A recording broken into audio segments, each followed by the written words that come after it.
All right, speaking of democracy, we're heading over to Edo State, Benin, for a democracy dialogue. So let's hop on over there and take a listen.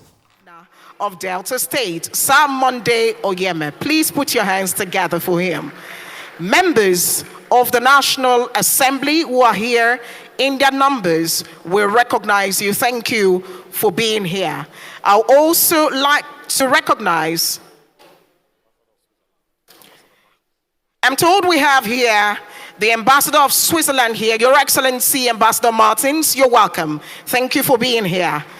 May I recognize honorable ministers and members of the Federal Executive Council, and in particular the Honorable Minister for Education, Honorable Professor Tahir Maman, Officer of the Order of the Niger and Senior Advocate of Nigeria. Please, a round of applause. The Right Honorable Speaker of Edo State, Right Honorable Blessing Sheriff Agbegbaku. Please, a round of applause for him. And we have that of Bayelsa State, Right Honorable Abraham Ngobere. Delta State, Right Honorable Emomotimi Guo. May I recognize, my Lord, the Honorable Chief Judge of Edo State, who is here with us. His Excellency, Senator Professor Oseremeng Osubo, former Governor of Edo State. A round of applause. Also here seated is His Excellency Chief Mike Ayegbeni Ogiadome, CFR, former Deputy Governor of Edo State and former Chief of Staff to the President of the Federal Republic of Nigeria. Distinguished ladies and gentlemen, I would also like to recognize here with us the former Governor of Anambra State and former presidential candidate who is here with us, His Excellency Peter Obi.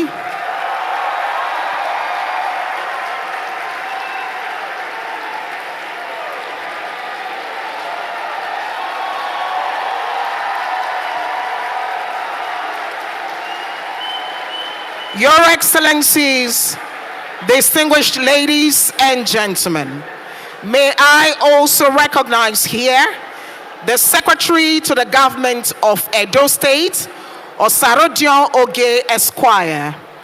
Also here is the Head of Service to the Government of Edo State, Dr. Anthony Osas Okungbowa Esquire. Please, a round of applause. We have here also seated the Chief of Staff to the Government of Edo State, Dr. Engineer Tony Osaigbovo Iyoha. Please put your hands together for them. I would like to, at this point, specially recognize our traditional covering here, His Royal Majesty, the Oba of Benin, who is ably represented here by the regally and majestically dressed princes and chiefs here. Oba Otokwe, honorable members of the state's houses of assembly here present, may I at this point, distinguished ladies and gentlemen, recognize the woman who caught the vision of the foundation and is translating it to actionable projects. Miss Anne Iyono, MPI, Executive Director of the Goodluck Jonathan Foundation, Yale Fellow and Stanford Fisher Family Fellow. Please, a round of applause for her.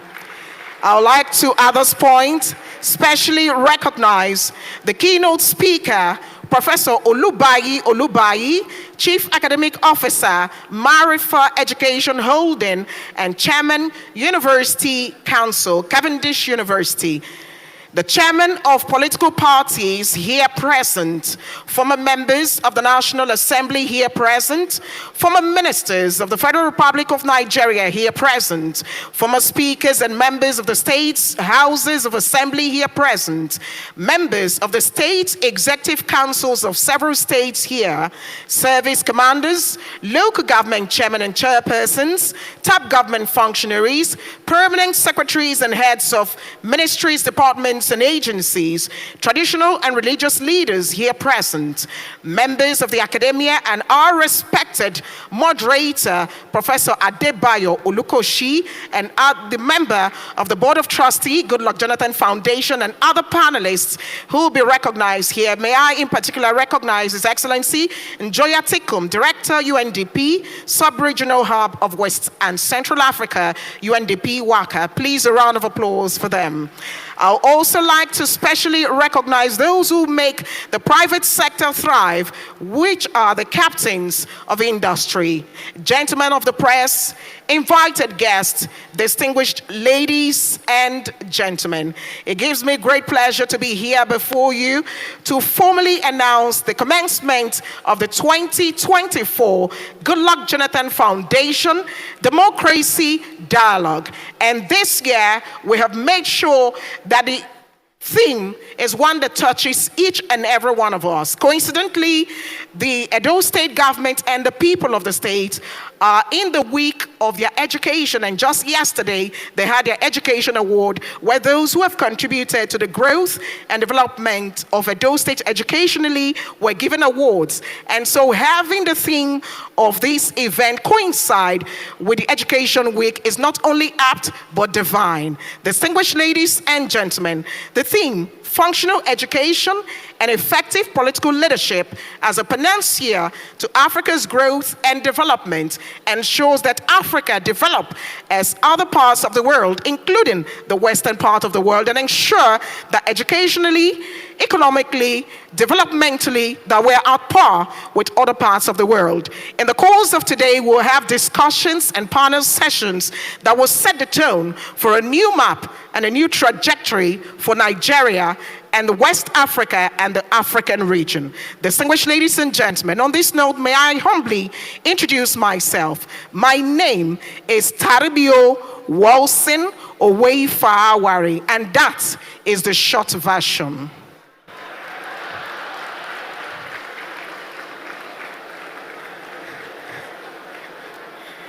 Distinguished ladies and gentlemen, permit me at this point to introduce the woman who will set the tone for the 2024 GJF Democracy Dialogue.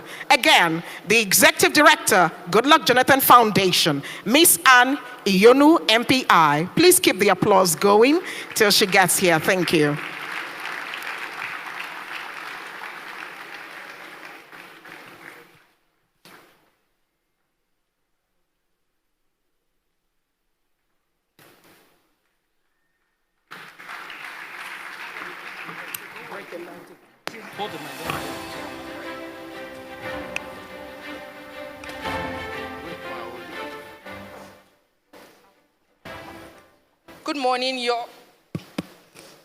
Good morning, Your Excellencies.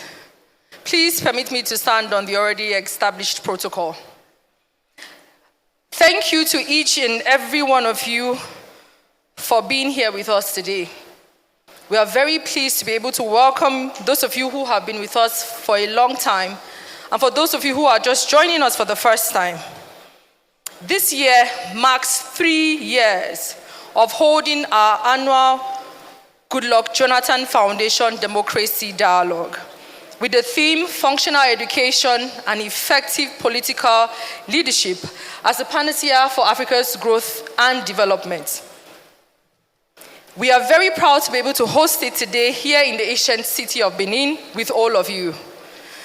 Before we get started, I would like to express my sincere appreciation to all of you who generously helped us to make this event come together to become a success. We couldn't have done it without you. Our special thanks to the Governor, His Excellency, Godwin Obaseki. Please a round of applause for him.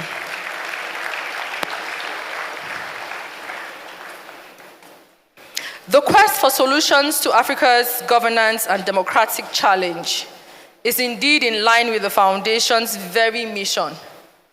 As a foundation, we understand that peace, security, good governance are critical for the achievement of the sustainable development on the African continent. And in that regard, Over the past 9 years, the Foundation has actively explored opportunities for strengthening democratic governance across the continent. Since its inception, we hold this democracy dialogue yearly to appraise the continent's democratic journey toward ensuring that our democratic politics and governance are more deliberately and strategically underpinned with a developmental ethos, vision, and practice. Education has been identified as a fundamental means for the state to empower its citizens. Scholars have long argued that a healthy democracy requires an educated, politically engaged citizenry. The consensus is that for any state to achieve accurate and meaningful development, priority must be given to quality education. And in echoing the words of Nelson Mandela, education is the most powerful tool or weapon which you can use to change the world. Excuse me. Indeed, education serves as a transformative force, fostering economic development, societal progress, and individual empowerment as functional education goes beyond just the normal classroom education. And so, therefore, in Africa, the significance of education cannot be overstated. To comprehend the importance of education, it is pertinent for us to examine the current state of our education in Africa. According to UNESCO, a report according to UNESCO in 2023, Sub-Saharan Africa has the highest out-of-school rate globally, with over 30 million primary school aged children lacking access to education. 30 million. And that report was for 2023. So without urgent action, the situation will likely get worse, as the region faces a rising demand for education due to a still growing age population. Africa is a young continent. It's a continent that has more young people than old people. So it's an urgent call for us to take the case of education seriously. While there isn't any specific statistic, actually, that quantifies the exact number of African governments prioritizing functional education, many countries on the continent have recognized the importance of functional education in driving socio-economic development and have implemented various policies and initiatives to promote it. However, these efforts are abysmal or negligent at best.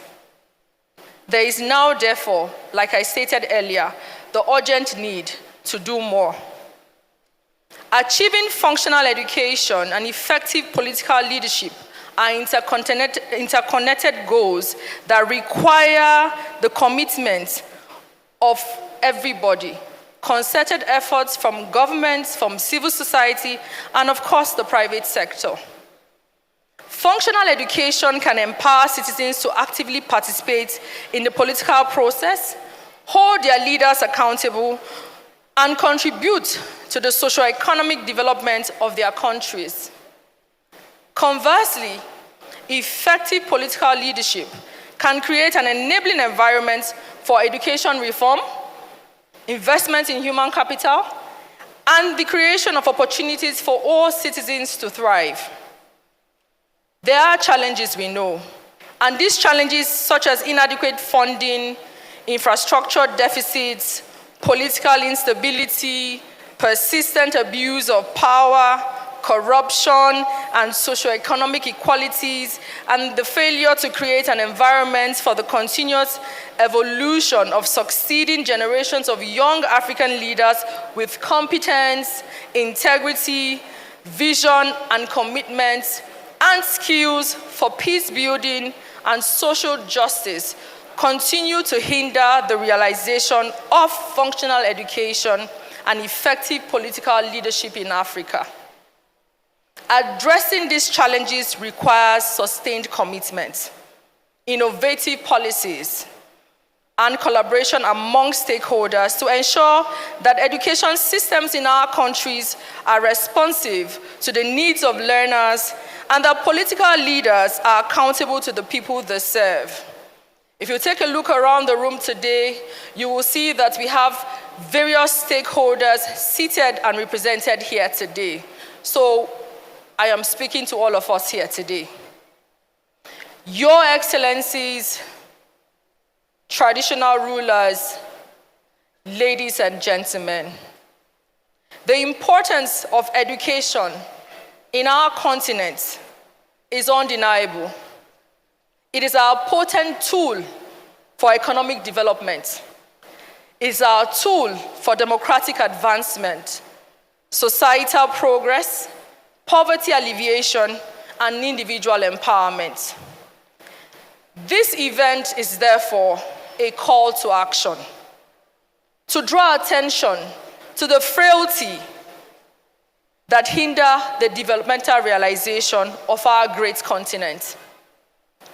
As we aspire to be a more equitable and prosperous continent, investing in education in Africa must be a top priority. We at the Goodluck Jonathan Foundation hope that at the end of today's deliberations, we will be able to develop consensus on the urgency for prioritizing quality education and structural leadership recruitment for advancing growth and development in Africa. Once again, a very warm welcome to each and every one of you for finding time out of your very hectic schedules to be here with us. And thank you very much for listening. Thank you.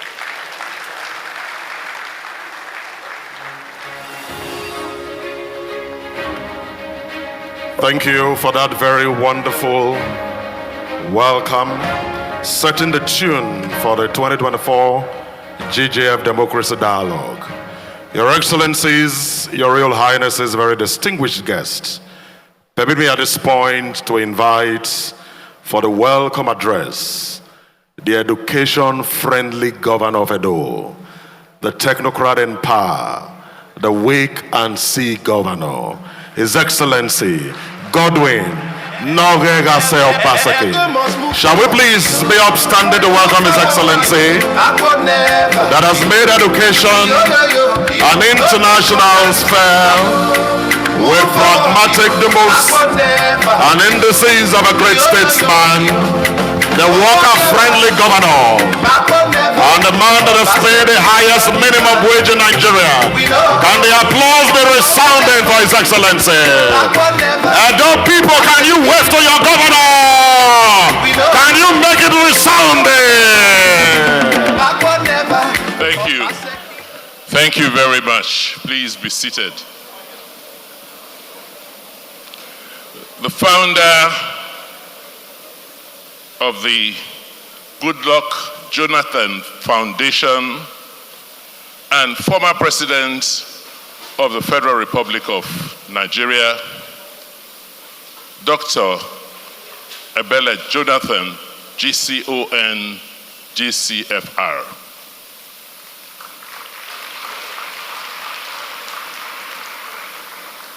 Please, Your Excellency, because of time, permit me to stand on the already established protocols.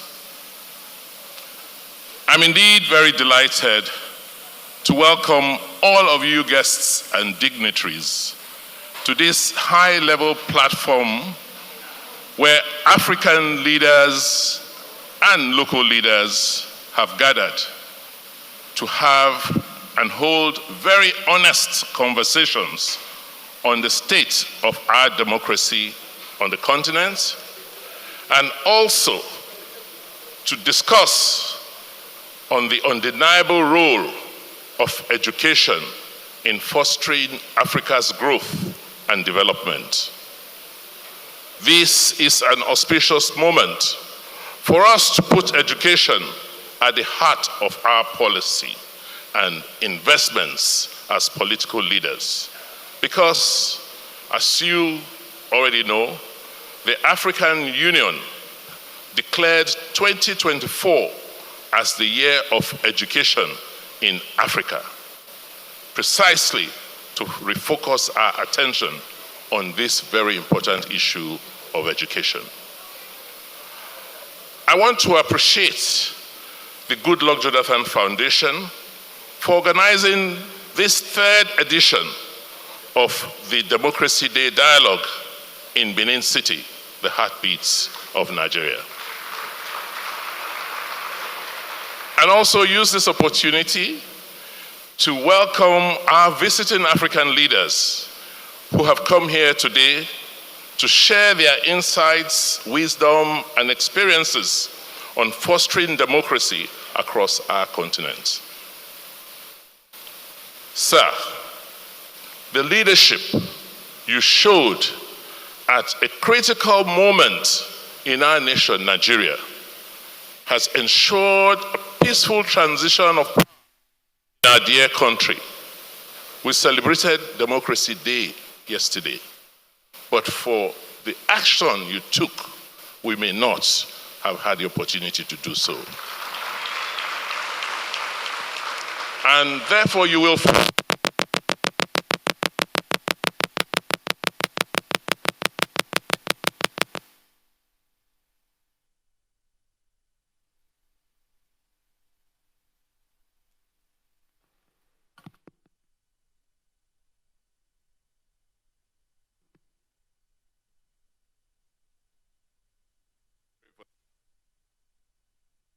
all annals of the history of our country. Truly, your actions demonstrated the vision of your foundation, which is to have peaceful, just, and progressive nations of Africa. This is what we all aspire to. Africa is at a crossroad. We are blessed with a very youthful population. Over 400 million people on the continent are aged between 15 and 35. And these young people are yearning for opportunities. But the challenge has been how to harness the energies of our youthful population to engender sustainable development for our people.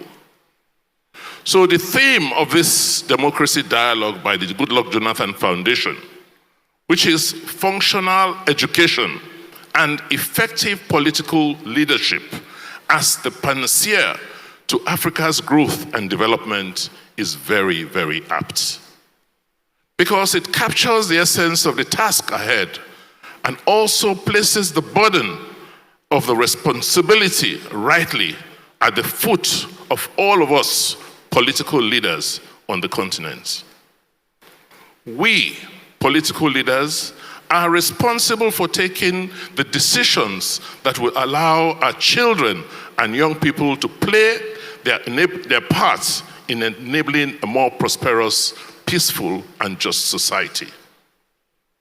Your Excellencies, Your Royal Highnesses, ladies and gentlemen, the future is for Africa. And I say so because by the year 2050, 1 out of every 4 people on the planet will be African. Also, by 2050, 40% of all persons that are aged under 18 in the world, which will be over 1 billion children, will be African. By the end of this century, Africa's working age population will constitute 42% of the global total, which will be up from 14% in 2020. Therefore, the decisions we make on our continent will not only affect us, but affect the whole world in the near future. Technology is reshaping our world. Globally, nearly 25% of jobs will be disrupted by technology in the continent in the next 5 years. And by the year 2030, about 230 million jobs in Africa will require digital skills. Thank God, our young people are already showing us what they can do by capitalizing on technology and the digital evolution which is raging in Africa as the young people are becoming entrepreneurs across the continent. So the big question is, what are we doing? We, political leaders who are responsible for the progress of our people, are we doing enough? It is therefore apt that we discuss this topic here today in Edo State, which is the heartbeat of Nigeria, like I said, because we can say in Edo State that we have walked this talk. Because in the last 7.5 years, I won't be modest to say that no other subnational in our continent, in our country, has paid as much attention to the state of public education as we have in Edo State. On assuming office in 2016, we were clear about our mandates and what must be done to address the rot in our educational sector in Nigeria. The burning platform for us was to hear those horrific tales of our young boys and girls who were illegally trafficked to Europe, who risked their lives crossing the Sahara Desert to just looking for the golden fleece in Europe. Listening to them and to our citizens in various communities in Edo, we were convinced that except we make sustained investment in basic education, we will not be able to reform our society.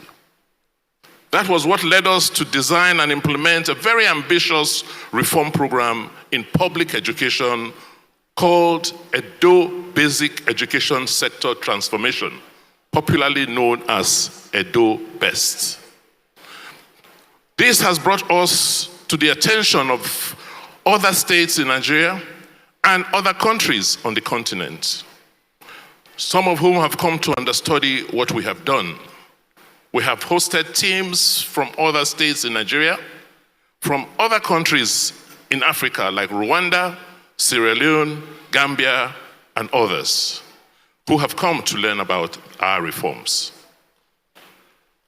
Our efforts with Edo Best brought us to the attention of the world, as I said, which has enabled us as a sub-sovereign in Nigeria to be championed and placed among sovereign countries globally who are recognized for leadership in education reform.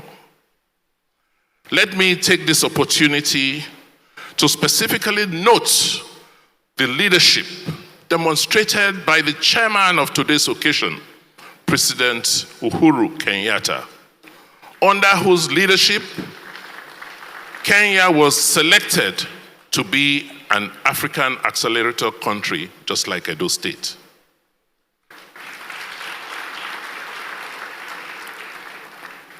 President Kenyatta placed education at the core of national development in advancing Kenya's Vision 2030, ensuring that over 20% of the government's budget and 5% of Kenya's GDP was allocated to education. Thank you, Mr. President. His leadership on education across the continent and globally was celebrated in many ways, including the fact that he played a critical role as a co-host of the Global Partnership for Education Replenishment Fund in 2021, which raised over $4 billion for low and medium income countries, including many countries in Africa, to help with their education systems.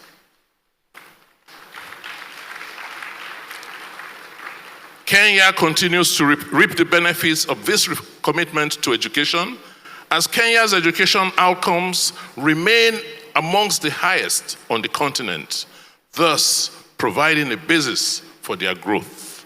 No wonder the President Goodluck Jonathan Foundation thought it wise to invite him to Benin City to come and host and chair this event.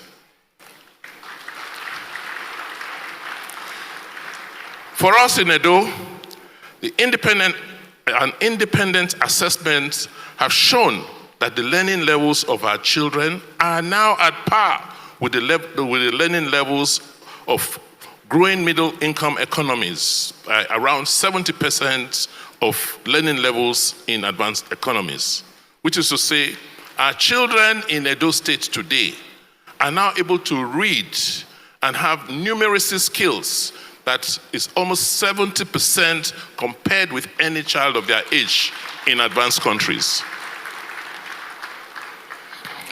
I would like to thank all guests who are present here today, who have traveled from far and near to engage in this stimulating conversation here in Edo State. I enjoin all of you to bask in the cultural offerings of our ancient city of Benin. Please take out time to visit cultural sites, particularly our bronze casting sites on the Gun streets and other cultural heritage sites which we have in our state. Once again, I wish you all a very, very fruitful deliberations as we now open today's proceedings. Thank you and welcome. Edo must move forward. Move forward. Backward never. Yo, yo, yo. No comforterism. Move forward. Backward never. Yo, yo, yo. Forward ever. Backward never. Obaseki na the man.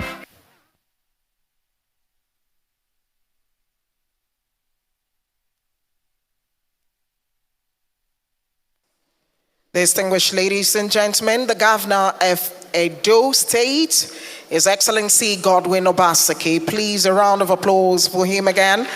And of course, scrolling on the screen just a moment ago were some of the projects, educational projects of the Governor and his administration. Distinguished ladies and gentlemen, while he was speaking, he drew a nexus of the achievements of Kenya under the former president, and of course the achievements of his government under his administration. And I have to say that Edo State is indeed doing very well. There's a popular saying that if you set yourself on fire, the world will come to watch you burn. Now, on a positive note, if you're doing something exceptionally well, the world would indeed come and watch you and partake. And I saw that yesterday when we had people coming from different countries to receive awards because they had contributed to educational development. Put your hands together again for His Excellency the Governor. And of course, his ever supportive wife who is by his side. Please, a round of applause for them. Thank you so much. Distinguished ladies and gentlemen, for you to understand why we are here and why we have the theme for this year, you need to understand how education is important to the former president of Nigeria. Let me take your minds back to a little community in Ogbia local government area of Bayelsa State called Otweke, and a young boy who could barely afford the amenities or even clothing and shoes, struggling to go to school, but due to sheer hard work, commitment, and doggedness, he obtained education and got to the pinnacle in Nigeria, the highest political office in Nigeria. Why would he not support other young ones to get education? Why would he not set a platform for others to get it easier than he got it? And he knows that there is a correlation between education and growth, because you only see as far as you are knowledgeable about. Please, let's appreciate the former president again for this foundation and for supporting education in not just Nigeria, Africa, and the world. Distinguished ladies and gentlemen, to fully show their support today, we have a big delegation from Bayelsa State. Permit me at this point to recognize them. The former president would like to know that they are all here to support him. We have again the Deputy Governor of Bayelsa State here, distinguished Senator Lawrence Erujakpo, PhD. And for those who do not know, while Edo State can have the bragging rights for artifacts, including those that were exported, we have the bragging rights that we have the Deputy Governor, who is not just a historian, but one who is vast in African proverbs. So when you bring your artifacts, we'll bring the book he has written about African proverbs. Please, a round of applause for him again. Distinguished ladies and gentlemen, also here with us are members of the Bayelsa State House of Assembly, the Right Honorable Abraham Ngobere. Please, a round of applause for him. That's the Speaker. Right Honorable Monday Edwin Obolobubo, that's the Leader of the House and is representing Southern Niger Constituency 2. We also have the Chief Whip, Honorable Gabriel Ogbara, Ogba Constituency 3.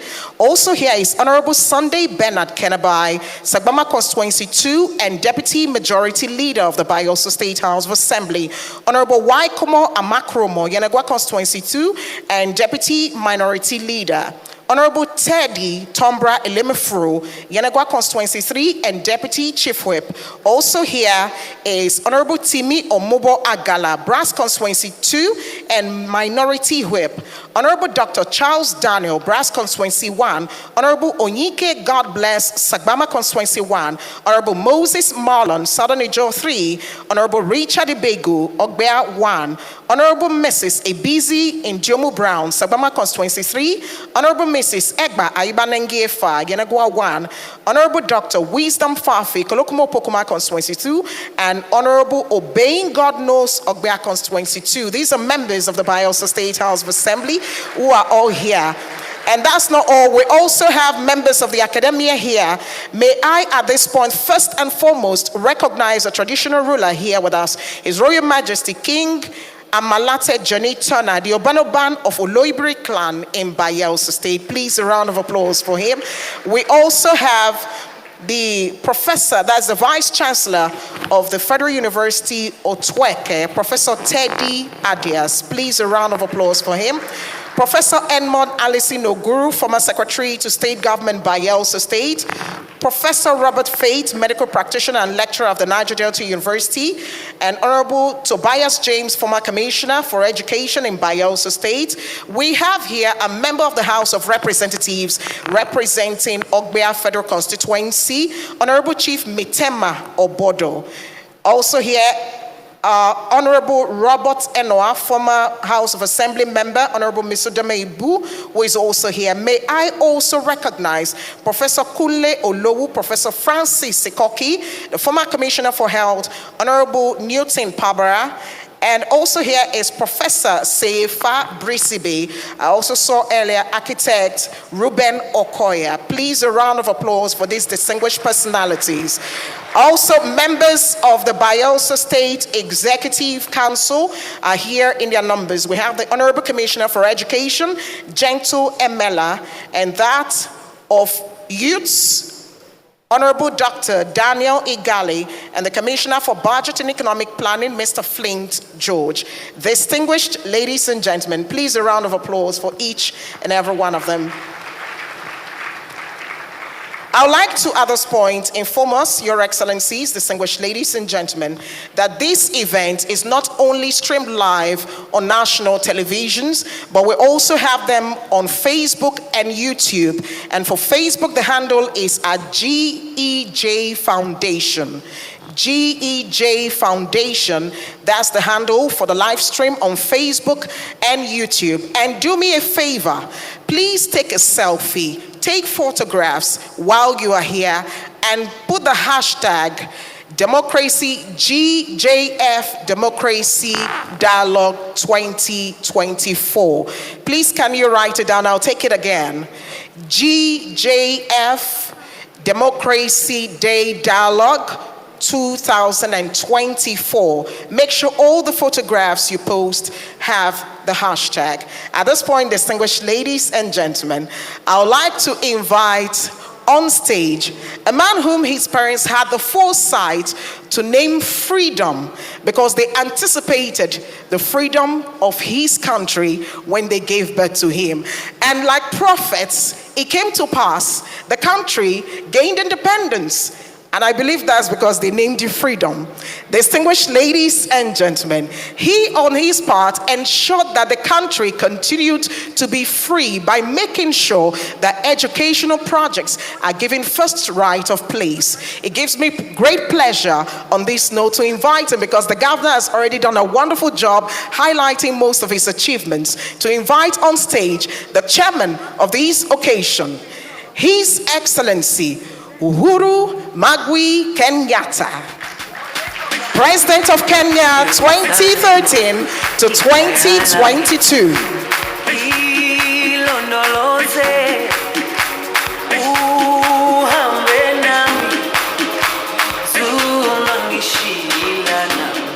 Thank you very much. Thank you very much. And good morning, everybody. Your Excellency, former President of the Federal Republic of Nigeria, His Excellency and dear brother, President Jonathan Goodluck Jonathan, our host, His Excellency Goodwin Obaseki, Your Excellency, the former President of Benin, Thomas Boni Aye, Your Excellencies, the former Vice President of Zambia and the former Vice President of Nigeria, Your Highnesses, traditional leaders, deputy governors, distinguished participants, ladies and gentlemen, let me begin.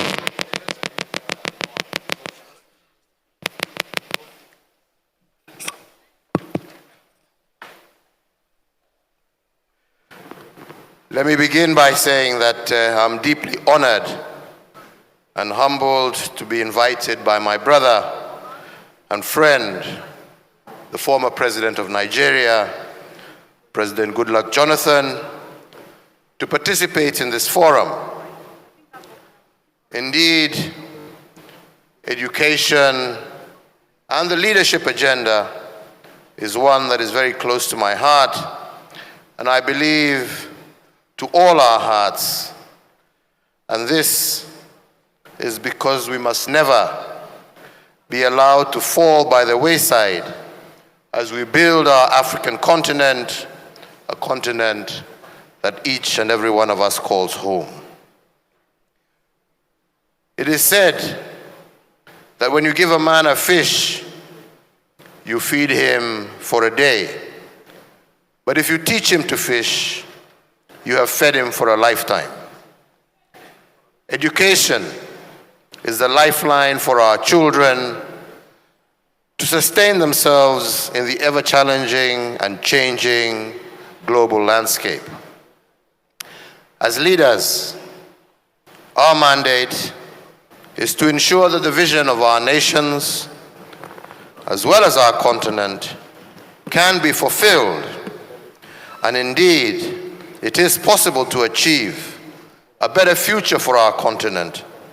It is not possible to achieve a better future for our continent without significant investment in education and the correct capacity building.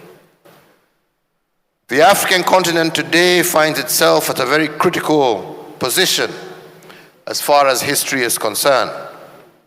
We must recognize that the discussions we have in this session will shape the future of our continent, because as a continent, today, we are faced with several challenges that are great impediments to our progress.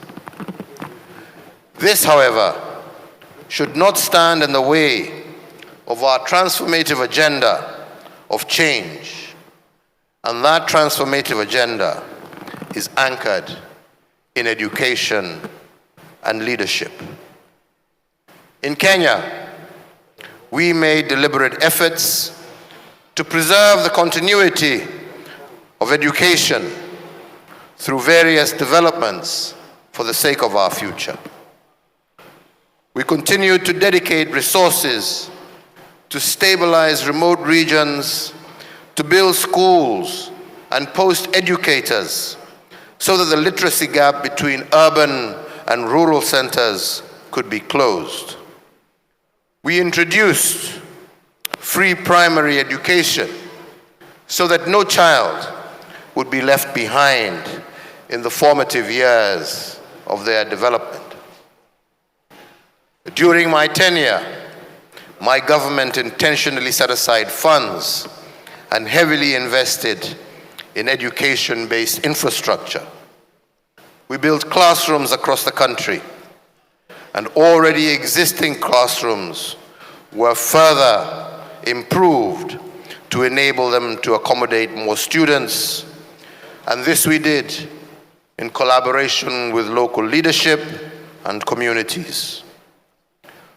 We went further to establish community-based management schools, where community-based organizations and parent-teacher associations played a critical role in mobilizing resources and managing schools, as well as carrying out an oversight role.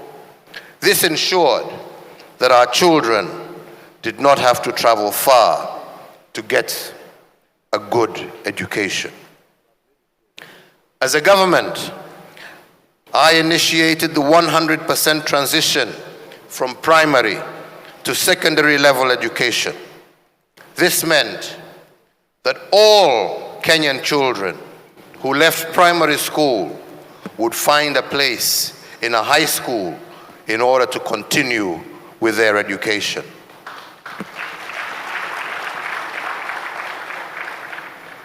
This program ensured that our children from across the country got equal exposure to learning opportunities regardless of their socio-economic background. To further even the playing field, we invested considerably in the digitization of the education sector. Digital literacy was a key priority for Kenya to ensure that our children were not left out of the global village. ICT laboratories and centers were set up by government to enhance learning environments and digital literacy.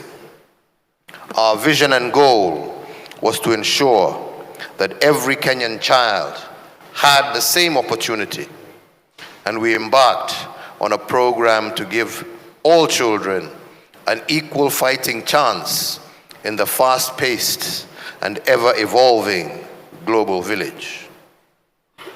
Our two projects involved re-energizing and refocusing of the education curriculum and improving digital literacy.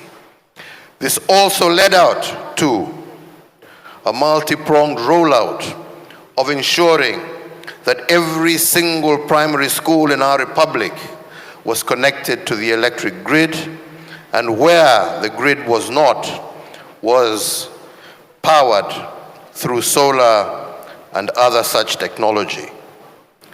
To achieve this, and also to further enhance our digital program, every government-owned primary school student was to receive a tablet to breach the gap of digital literacy between urban students and children in rural areas. We went further to introduce the competency-based curriculum designed to equip our children with skills and to give them a hands-on approach in problem-solving techniques through assessments made in every stage of their learning. This curriculum ensures that the child's talent is identified and therefore nurtured, presenting them with the opportunity to cast their nets wide when it comes to a selection of a profession. Excellencies, ladies and gentlemen, I share our experiences in Kenya to illustrate the importance of embracing functional education and the place of political leadership in making this dream a reality. Political goodwill is very key in implementing strategies and mobilizing resources to unlock the potential that lies within or outside our continent for sustainable growth and prosperity. As a continent, we must look at our curricula in comparison with the changing global needs and embrace an education system that aims to foster critical thinking, innovation, and creativity, as this will bolster the continent to unmeasurable heights. It is our task as leaders of this great continent, therefore, to empower our young and youth with the tools that will shape and prepare them to be great and active participants in the global economy. It is equally our duty to ensure that our young people become effective agents of positive change in their communities. We must therefore invest in education to ensure inclusivity, diversity, and equal opportunity for all our children. This will help foster a conducive environment for innovation and growth. As African leaders gathered here today, past, present, and from the applause I heard, possible future leaders, let us take up this task with the seriousness that it deserves. We need to do this in order to prepare our leaders of tomorrow. The deliberations that will be held here today must by all means provide a road, develop strategies and policies that will set our continent on a winning trajectory. We need to understand that the example that we set will serve to teach our precious children who look up to us with expectation and anticipation. Rhetoric and empty promises and lack of tangible actions by we, the leaders of today, only serves to destroy our future. We must therefore lead by example, embodying values of honesty, humility, and servant leadership.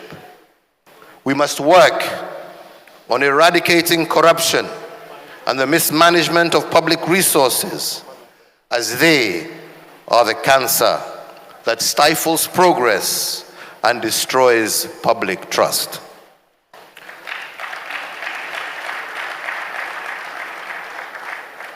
The composition of this audience today comprises highly educated men and women who have sought wisdom from across the globe for the benefit of our beloved continent. We are therefore charged with the responsibility to ensure that the youth in our respective communities and countries can also benefit from quality education right here in our mother continent, Africa. Let us acknowledge our challenges and find ways to do more and be more than just famous names. Let us aspire to be the great builders of Africa's future, and that can only be achieved if we invest in our education and we invest in our children, thereby investing in our future.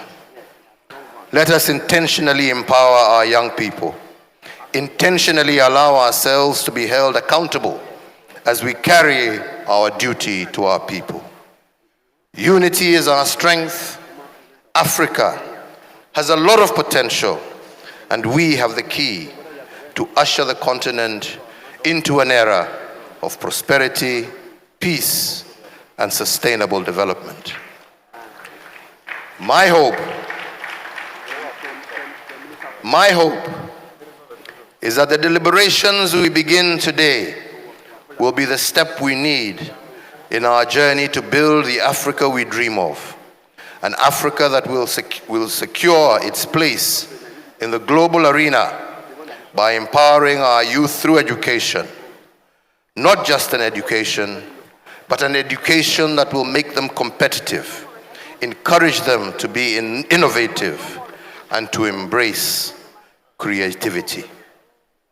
As I conclude, let me take this opportunity to congratulate the Governor of Edo State, His Excellency Godwin Obaseki. I congratulate you for the enormous strides that you and your government have taken to further the education of the children of Edo State. Well done to you and your team. Congratulations once again. And may you keep up with this great work. May God bless you all. May God bless beautiful Edo. May God bless Nigeria. Amen. God bless Africa and her children.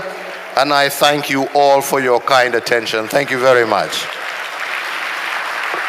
Your Excellencies, very distinguished guests, can the applause be made resounding for His Excellency Uhuru Kenyatta, former President of Kenya, and the indefatigable chairman for these events. Please, one more round of applause for His Excellency. We will next have a goodwill message. His Royal Majesty, the Oba of Benin, is very much here with his representatives to give solidarity to these events. And I'd like to recognize Princess Barrister Mrs. Iku Aimiwo Ubinohwa Oredoya. Can we please applaud her? And on the entourage, we also have Chief Osaro Ida, the Obazelo of Benin, Chief Matthew Atama, the Ogesoba of Benin, Chief George Ige Ekato, the Obasogi of Benin. And as royalties of this great land, the Iyase of Benin, the Prime Minister of Benin Kingdom, Chief Sam Igbe. And seated next, the very handsome Esama of the universe. And the Romanian ambassador to Edo and Delta States, His Excellency Sir Chief Dr. Gabriel Osawao Igbenedion. Chancellor Igbenedion University Okada, certificate number 001. First private university in this country is from Edo. And His Royal Majesty Omonoba Nedo Ukwakolokbolo Oba Ewa the Second Ogidigam Oba Tokbe will now send his goodwill message through Ubinohwa. Wawadikbek Bobone.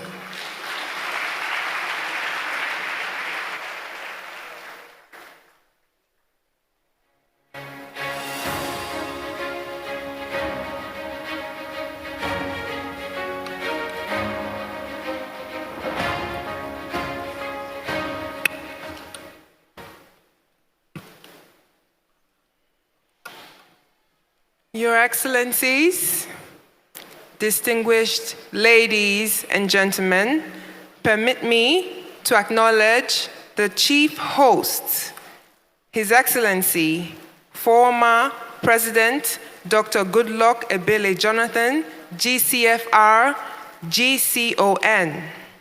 I am here before you today with the great honor of presenting to you my father's goodwill message.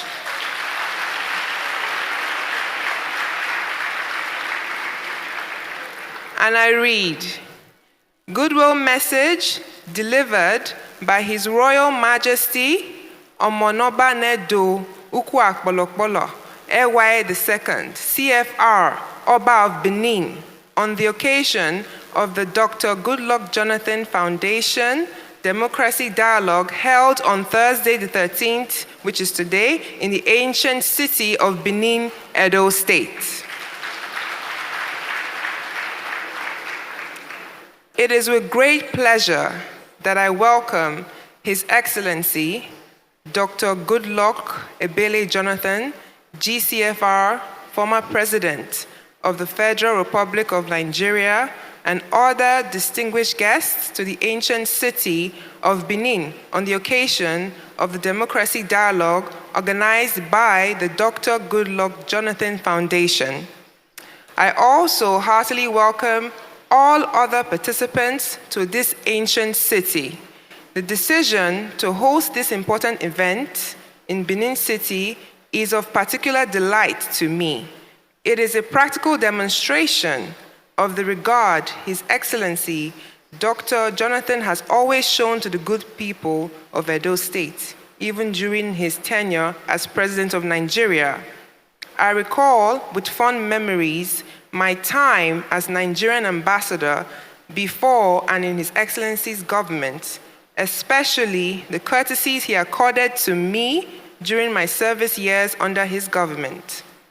The Democracy Dialogue being hosted today by the Dr. Goodluck Jonathan Foundation coincides with the period Nigeria celebrates its Democracy Day on the 12th of June.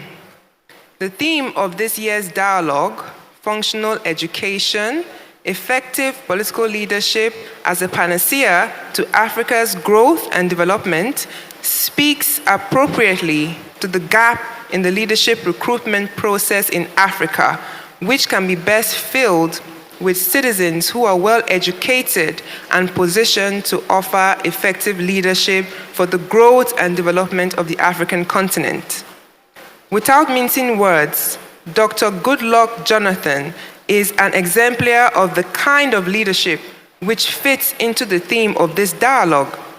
Against the usual norm in Africa, Dr. Jonathan demonstrated his good breeding, patriotism, and statesmanship when he willingly conceded victory to the opposition during the presidential election of 2015. This singular decision averted what would have been a major calamity in the country resulting from the election, thereby strengthening the democratic consolidation process in Nigeria. As the resource persons and participants deliberate at this year's dialogue, I wish you all fruitful outing. I urge the Foundation to sustain this dialogue to the further deepening democratic values of the continent. On my part, I believe that there is a point of convergence between democratic values, which this dialogue seeks to promote, and the values that the traditional institution promotes. Indeed, democracy and the traditional institution are expressions of the will of the people, which cannot be wished away or pitched against one another. Both serve different purposes in the lives of the people. Therefore, rather than being in conflict or competition with each other, the democratic institution and the traditional institution are mutually reinforcing as they reflect the core values of the people. This dialogue may wish to reflect on this reality during its deliberations. Once again, I welcome everyone to this momentous occasion. I wish you all successful deliberations and journey mercies as you travel back. Thank you.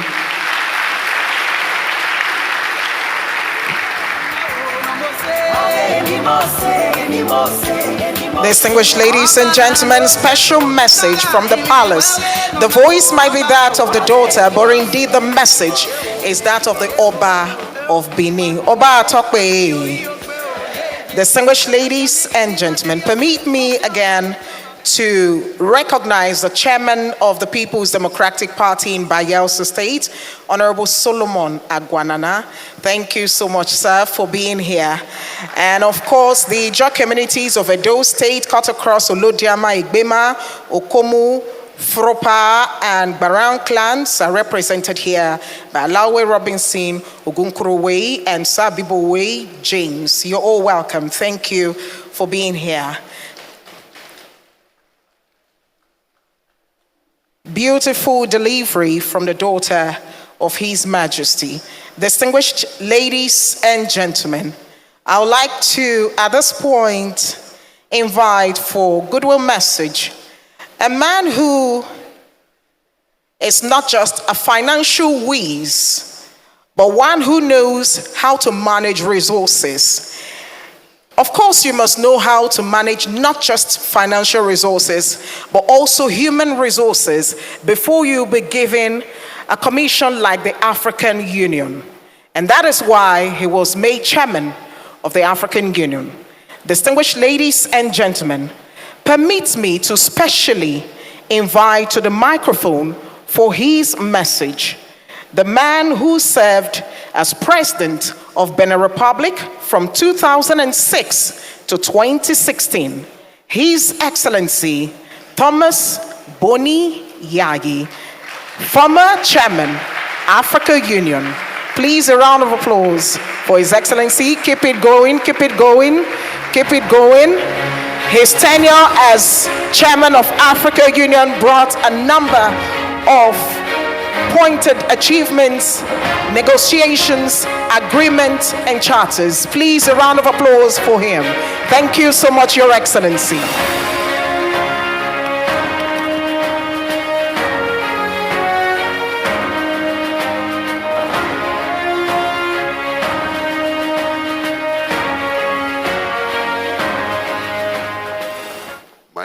My friend, my dear friend, forever.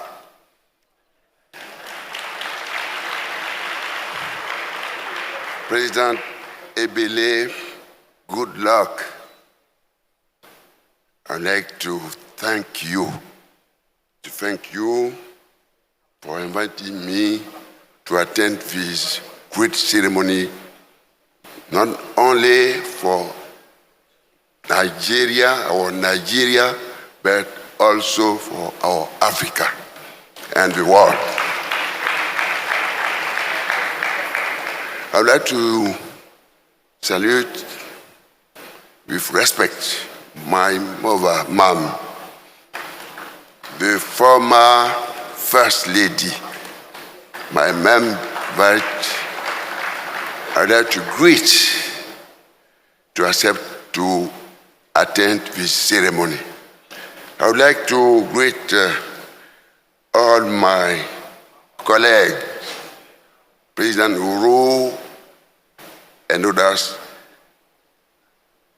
to accept despite their agenda to attend this ceremony.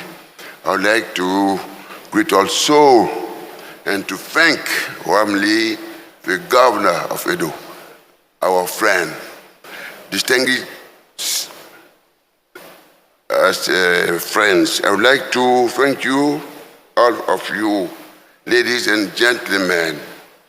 I would like just to say a few words that Ebele is my best friend in the world.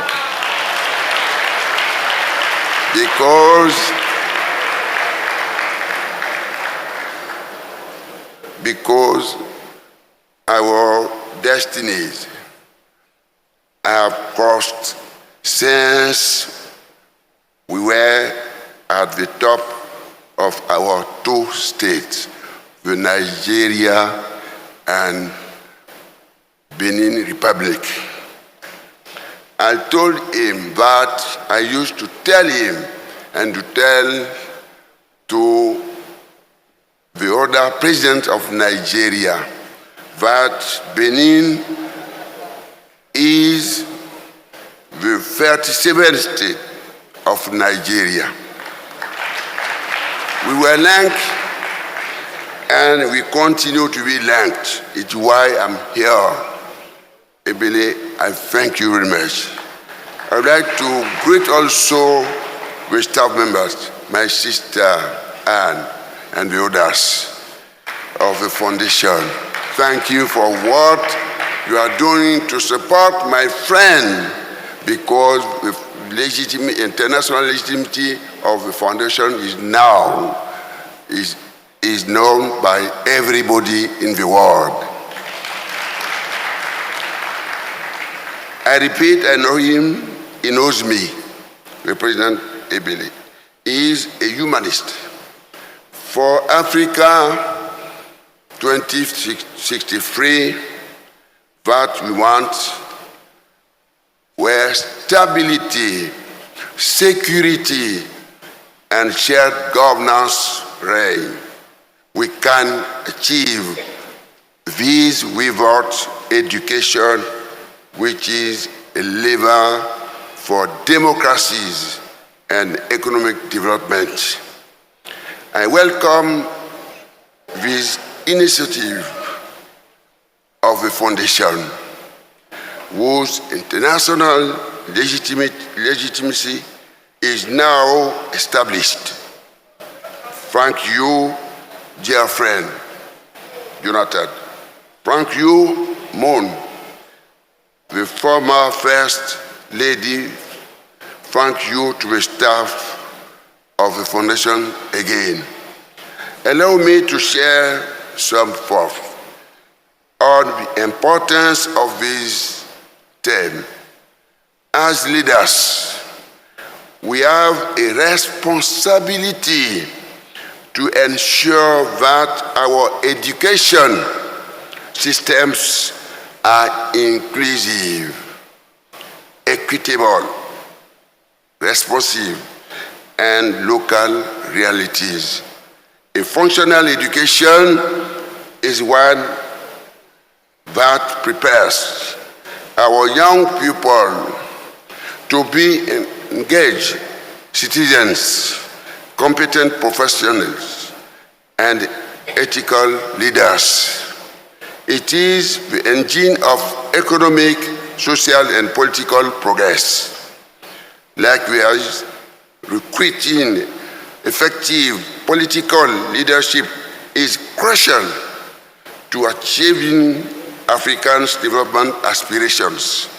We need leaders of vision, integrity, and courage, capable of transcending tribal, ethnic, and religious division to serve the common good.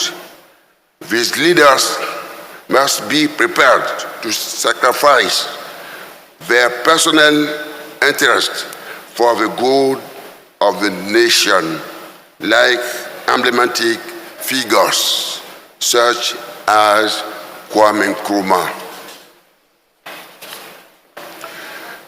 Our dialogue today provides a valuable opportunity to reflect on these issues, share experiences, and develop concrete strategies to strengthen our democratic institutions and foster inclusive development.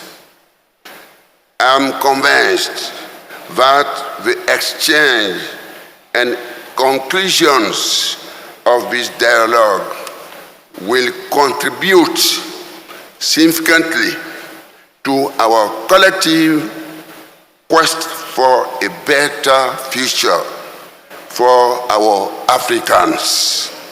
I would like to warmly thank all the special guests and experts who will enrich our discussions with their insightful perspective. In conclusion, dear friends, I would like to reiterate my wishes for every success for this dialogue. May it open new paths and brings us closer to our common goals of peace, stability, security, prosperity, and progress for our continent, our dear Africa. With my most distinguished feelings, may God bless you forever, my friend. May God bless our great Nigeria. May God bless Edo State. May God bless Benin City. Benin City, may God bless Benin Republic. Is my friend, because we are thinking about how we can strengthen and renew the new, I would like to say, the new empire of Benin. I'm sure that we agree today. May God bless you together. Thank you very much. Ladies and gentlemen, can we applaud His Excellency for that very wonderful goodwill message? Your Excellency, thank you for speaking in English language. You know his lingua franca is French, but he did a very, very wonderful delivery in English. Can you please appreciate His Excellency once again? Otherwise, we would have needed just not a sign interpreter, but a vocal interpreter for us to comprehend. That's amazing. Before His Excellency gets to his seat, I'd like to quickly acknowledge His Excellency Elder Sheriff Oborewori, the Executive Governor of Delta State, the Big Hearts, brothers and sisters to Edo of Bendel, represented by His Excellency Sir Monday Oyeme, Deputy Governor of Delta State. Please warmly make welcome again. We appreciate Mr. Matthew Akionbare, former Principal Private Secretary to several presidents of the Federal Republic of Nigeria, including His Excellency Dr. Ebele Jonathan. Can you please acknowledge him? We thank you. Scholarly Professor Dennis Agbolao, former Vice Chancellor of the Ambrose Ali University. Please make welcome. General Charles Omorege, former ECOMON Commander. Please make welcome to this event. May I next respectfully invite His Excellency, the former Vice President of the Federal Republic of Nigeria, Architect Namadi Sambo, GCON. And you can see that solidarity and loyalty still plays out. Always identifying with his boss, and of course with our very red Mama Peace that is seated here. Our Excellency, Dr. Mrs. Patience Jonathan. Can you celebrate Mama Peace?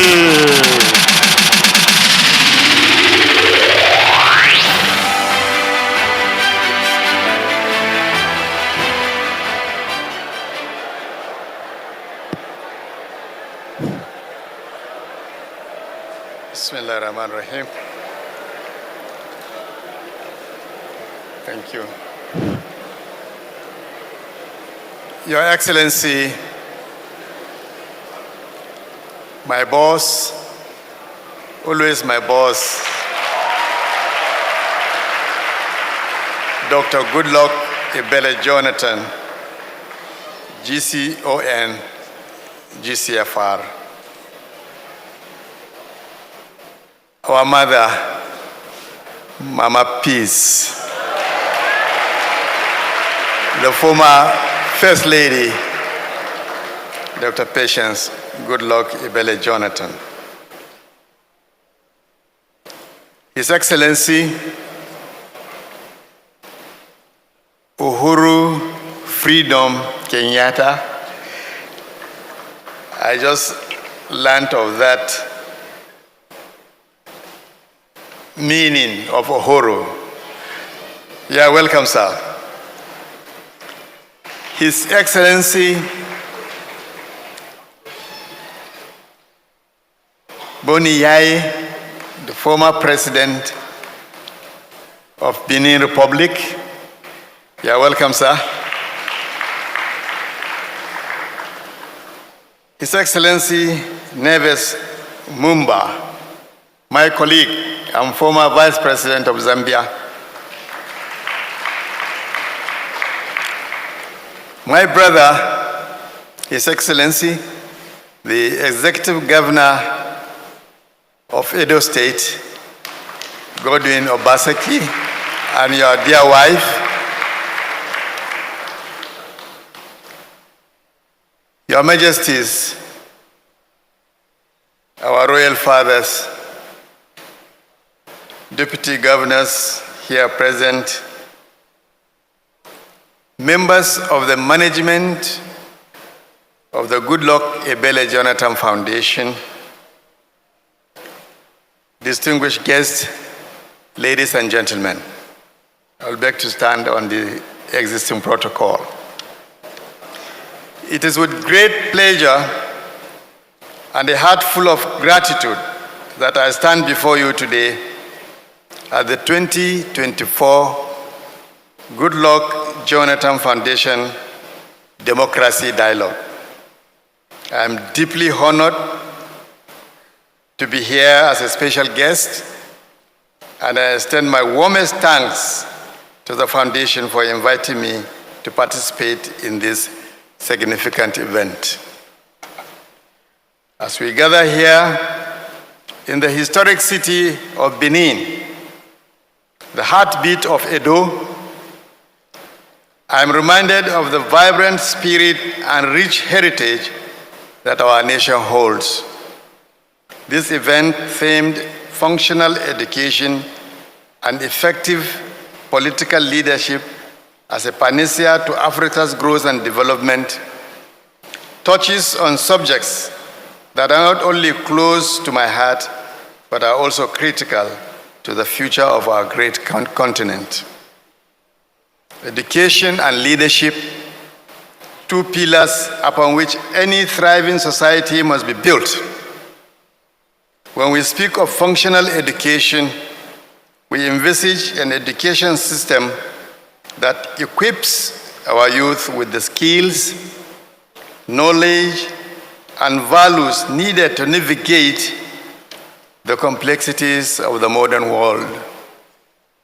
We envisage classrooms where critical thinking is nurtured, creativity is encouraged, and where the seeds of leadership are sown early.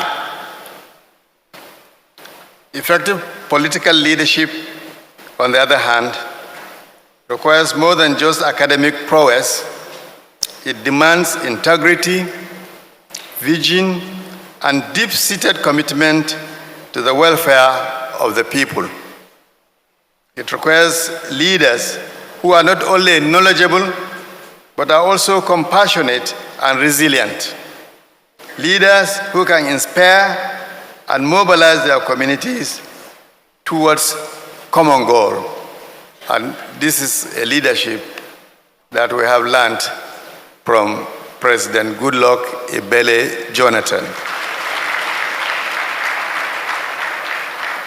As we embark on this one-day dialogue, let us do so with an open mind and a generous spirit. Let us celebrate our achievements, acknowledge our challenges, and most importantly, chart a path forward that ensures a brighter future for all Africans. In closing, I would like to express my profound gratitude to the Goodluck Jonathan Foundation for its unwavering commitment to fostering democratic ideals and promoting sustainable development across Africa. I'm not surprised. This is a very young foundation, but it competes with foundations that have been old in this country, Africa, and the world in general. Congratulations. Your work is an inspiration to us all, and it is a testament to the power of education and leadership in shaping our future. Thank you, and may this dialogue be fruitful and impactful. Together, let us build a future of which we can all be proud of. God bless my boss, President Goodluck Ebele Jonathan. God bless you. God bless the Federal Republic of Nigeria. Assalamu alaikum. Thank you very much, Your Excellency. I love that last phrase. my boss, President Goodluck Jonathan. It takes humility, and you can see the loyalty still written there. And Mama Peace agrees, she's nodding. Our Mama Dame Patience Jonathan. Distinguished ladies and gentlemen, keep the applause going for a man of peace who served very well with the president, the former president, during their tenure. Thank you so much. And of course, while he's going to his seat, I would like to recognize the former Secretary to State Government of Bayelsa State and a retired Federal Permanent Secretary, Ambassador Dr. Godnose Bolado Egali, who is represented here by Professor Stephen Temer Olali, Historian Laureate and Pioneer Chief Historian and Archivist of Bayelsa State. You're welcome. Distinguished ladies and gentlemen, Your Excellencies, we'll be moving again to another goodwill message. And permit me at this point to specially invite to speak a man whose office falls under the theme we have here today. He is the Honorable Minister for Education.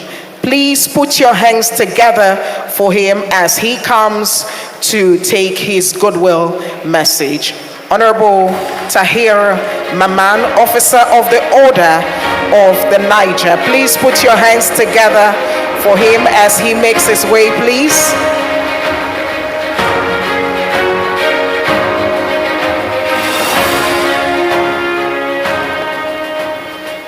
Thank you. Your Excellencies, may I respectfully, humbly rest on the protocol already established. I want to thank His Excellency, our former President, Ebele Goodluck Jonathan, who literally conscripted me to be part of this event, and also thank the Foundation for the invitation to participate in this event. How can it be?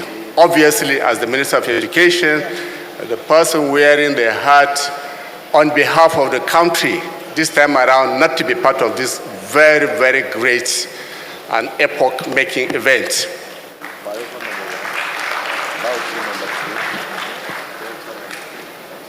The nexus, the intersection between democracy,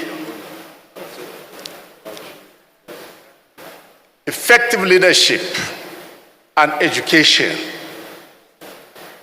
is inherent. It is large because how do we achieve the goals of democracy without a literate society? Elections can only hold meaningful elections. The process towards having leaderships can only be meaningfully put in place through people who are enlightened. How will they know the character and personalities of those who will be elected? How will the electorates know the programs of the parties who are vying for leaderships in countries without knowing, without having literate and electorate who can understand issues? Furthermore, across countries, especially in Africa and the whole world, we have chapters on fundamental rights. We have chapters on policies that will govern governance. These are not self-executing. They do not implement themselves. These are implemented by people who are elected to provide governance. So these are all the requirements. They are prerequisites for democracy to have meaning in any country.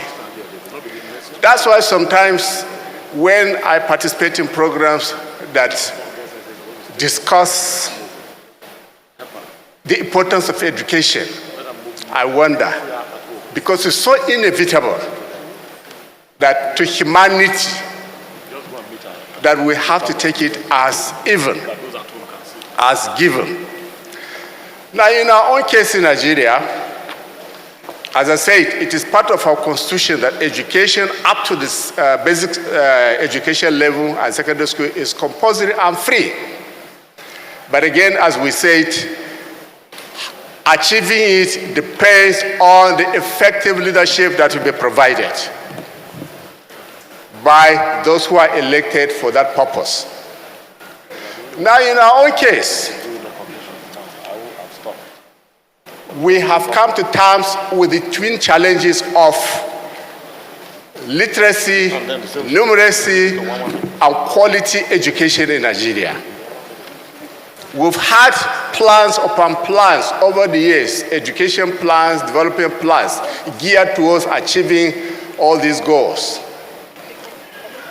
We, however, are not yet there.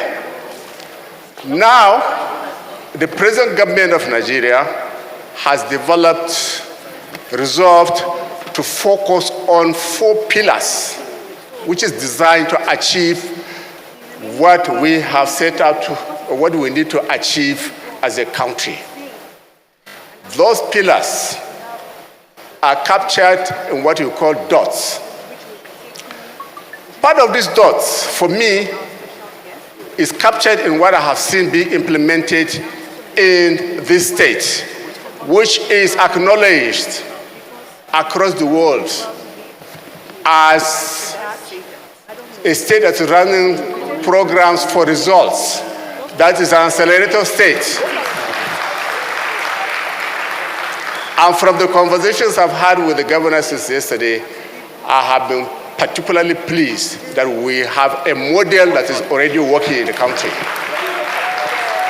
Congratulations, Your Excellency. And I also have been very happy because even last 2 weeks, 3 weeks, when we were at the Ministers of Commonwealth Education Conference and World Education Conference, the situation in Kenya, the achievements in Kenya were narrated to us, both from Africa and across the world.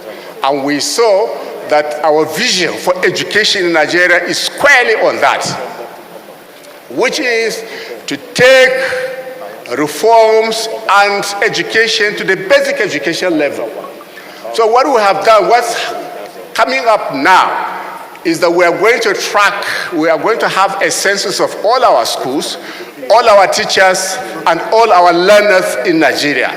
And then we will be tracking the learning progress of every learner in this country, from primary school until they finish their school. Secondly, we are also bringing in skills into the education system, from primary school right through all the other levels, because the skills will address all the problems about literacy, illiteracy, and then empowering them, giving them the ability to connect with society and the economy. Teachers are the center of developing everything, every policy in education. We are bringing in a wholesale provisions for teachers' support and development in Nigeria. And furthermore, the issues of out of school have been a big problem for us all. Earlier on, it was mentioned 10 million Nigerians are out of school. That figure is still not known. But it is our belief that by the time we focus on that, which we are already doing, since in the last 2-3 months, we'll be able to enroll up to 2 million Nigerian children back to school. And it is our hope that in the next 4 years, we'll be able to clear the 18 million plus children out of school in the country. And the out of school children are actually a pool. I always liken them to a pool.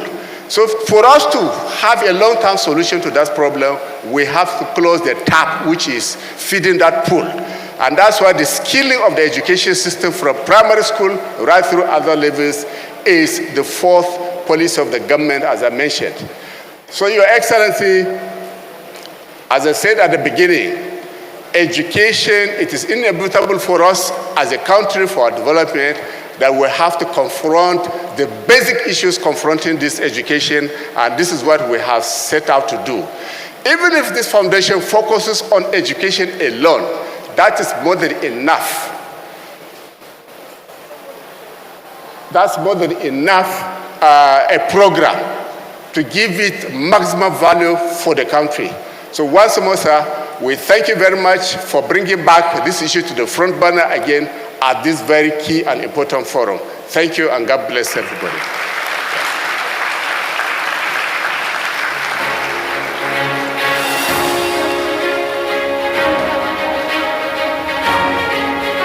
Thank you very much, the Honorable Minister for Education, Honorable Professor Tahir Maman. Please a better round of applause for him, Officer of the Order of the Niger and Senior Advocate of Nigeria.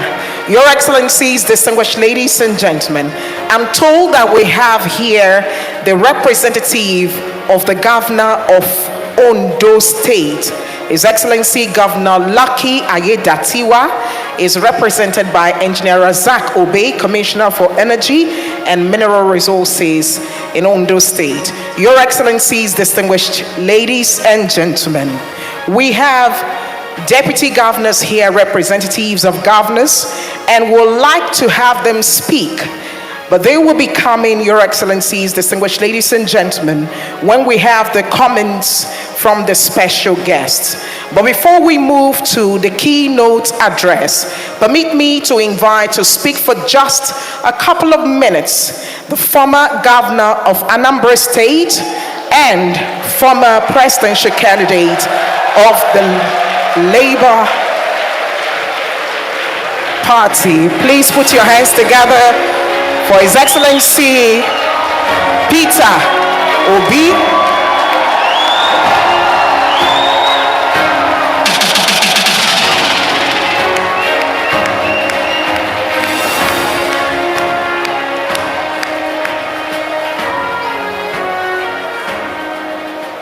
Your Excellency and my own very dear senior brother, President Goodluck Jonathan and Mama Peace. Your Excellencies, the former President of Kenya and Benin, here present, Your Excellencies, the former Vice President of Nigeria and Zambia present, Your Excellency, and my own very dear senior brother, Godwin Obaseki, and Sister Obaseki, Your Excellencies, the Deputy Governors, Your Royal Highness, let me very respectfully stand on all due and existing protocol. Your Excellency, I thank you for the honor of inviting me.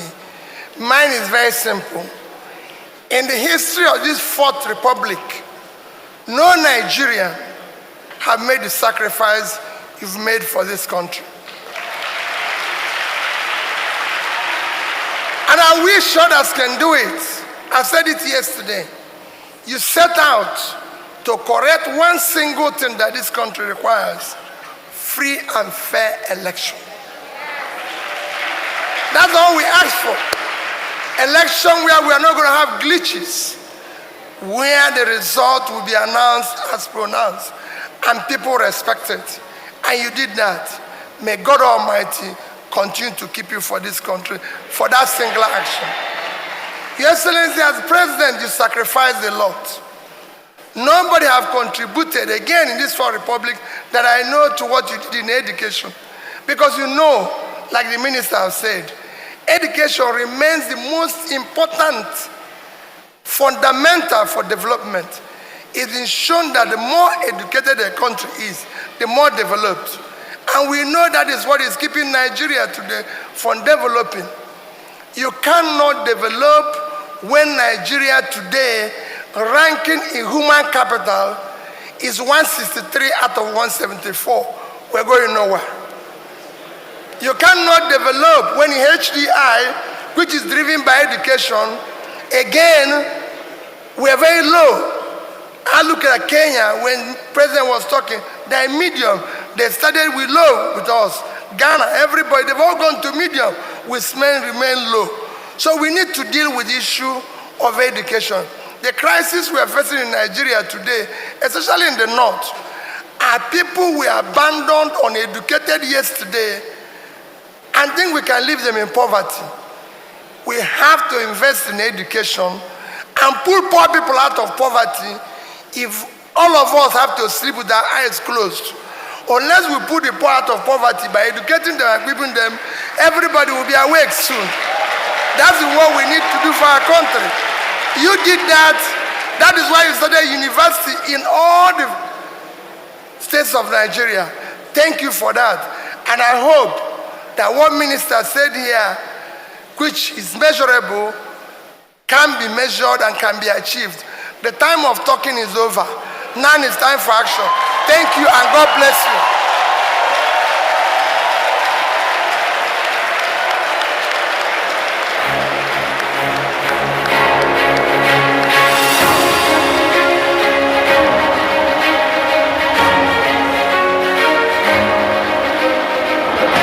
Ladies and gentlemen, Peter Obi, His Excellency. A round of applause for him again. Thank you, for Excellency, for keeping it short and sweet. That's what we needed right now. Thank you so much for availing us with your presence. Distinguished ladies and gentlemen, it is time for us again to get into the meat of today's event, and that is the keynote address. Permit me to invite our keynote speaker, the Chief Academic Officer, Marifa Education Holding and Chairman University Council, Cavendish University, Uganda, Professor Olubayi. Would like you please to come up here and stand as we'll have your citation prepared. Not behind the microphone, sir, please. Just out here enough for everyone to see. And media, if we can have his citation now. Thank you. Just out here enough for everyone to see. And media, if we can citation now. Thank you. Education for a better world. Just out here enough for everyone to see. And media, if we can. Excuse me, media, if you can handle the hall back, and let's have the citation now. Thank you. Please handle the hall back. The pivotal role of education in fostering service-oriented Professor Olubayi is the author of the book Effective Leadership, Education for a Better World, which features insightful essays on the pivotal role of education Olubayi in fostering service-oriented democratic citizens. Education for a Better World, Effective Leadership, which features insightful essays on the pivotal role of education. Professor Olubayi. Please, can you take it off loop? It is looping. Take it off loop.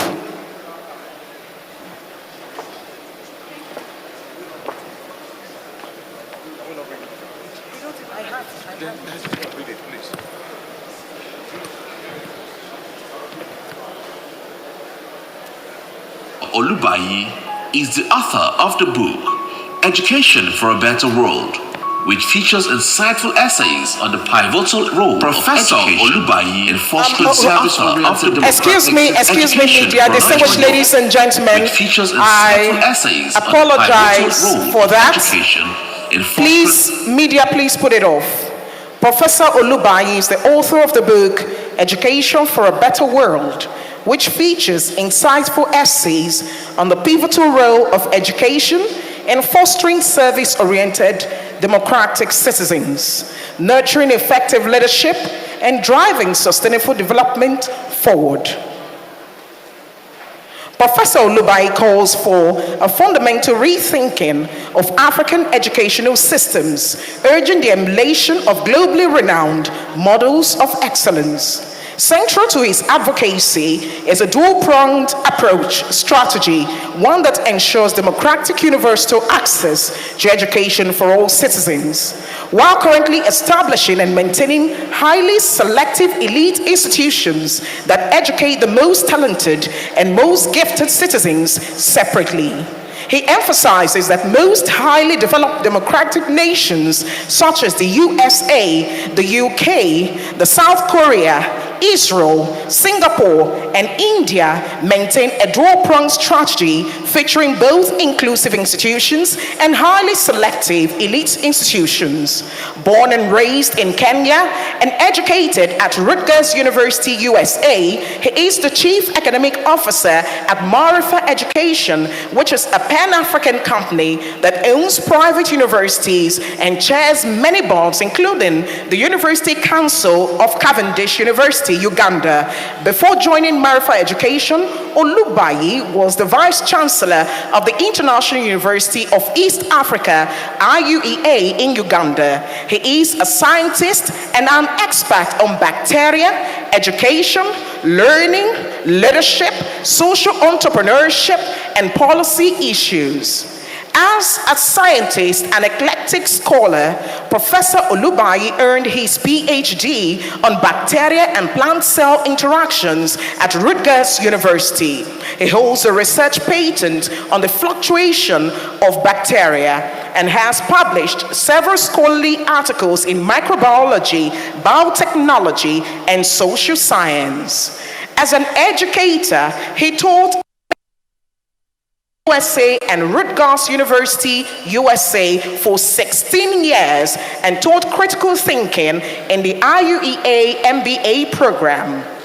He has been an advisor and consultant to government officials in Kenya and South Africa on matters of education policy, biotechnology, sustainable development, and social cohesion policies. As a social entrepreneur, Professor Olubayi co-founded the NGO Kiwimbi International and the widely respected American nonprofit Global Literacy Project, which sets up libraries worldwide and provides global service learning opportunities. Working with Global Literacy Project, Olubayi helped ship over 2 million books from the USA to African countries as a consultant for a government commission, NCIC, in Kenya. Olubayi co-wrote the Kenyan National Ethnic and Race Relations Policies. Distinguished ladies and gentlemen, Your Excellencies, a warm round of applause for our keynote speaker today, Chief Professor Olubayi, Chief Academic Officer, Marifa Education Holding, and Chairman University Council, Cavendish University. Please let the applause reflect the fact that he is our keynote speaker this afternoon.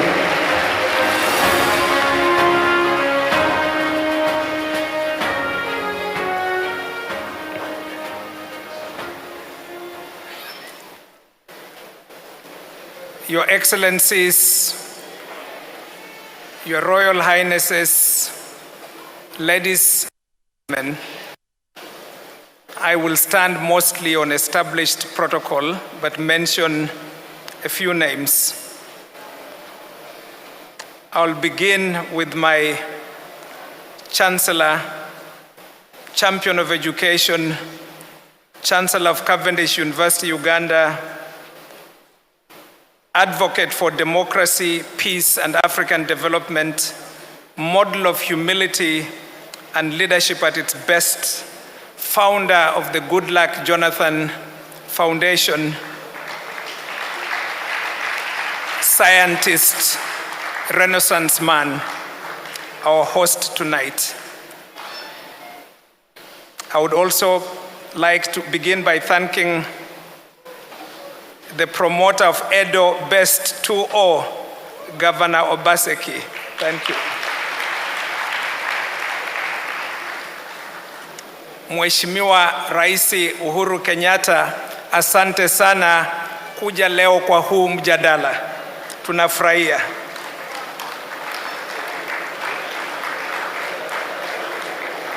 His Eminence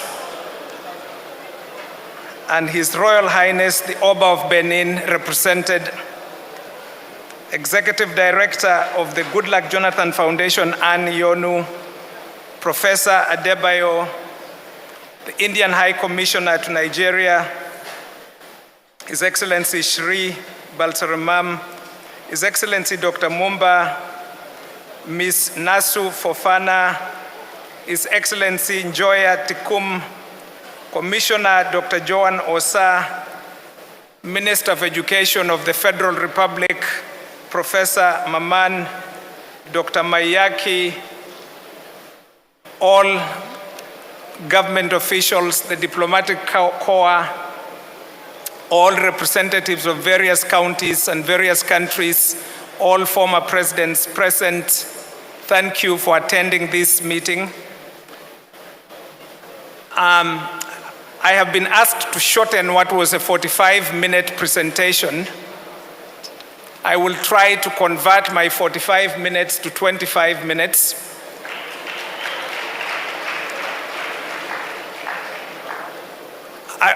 Here is my central thesis for which His Excellency Dr. Goodluck invited me to share with you.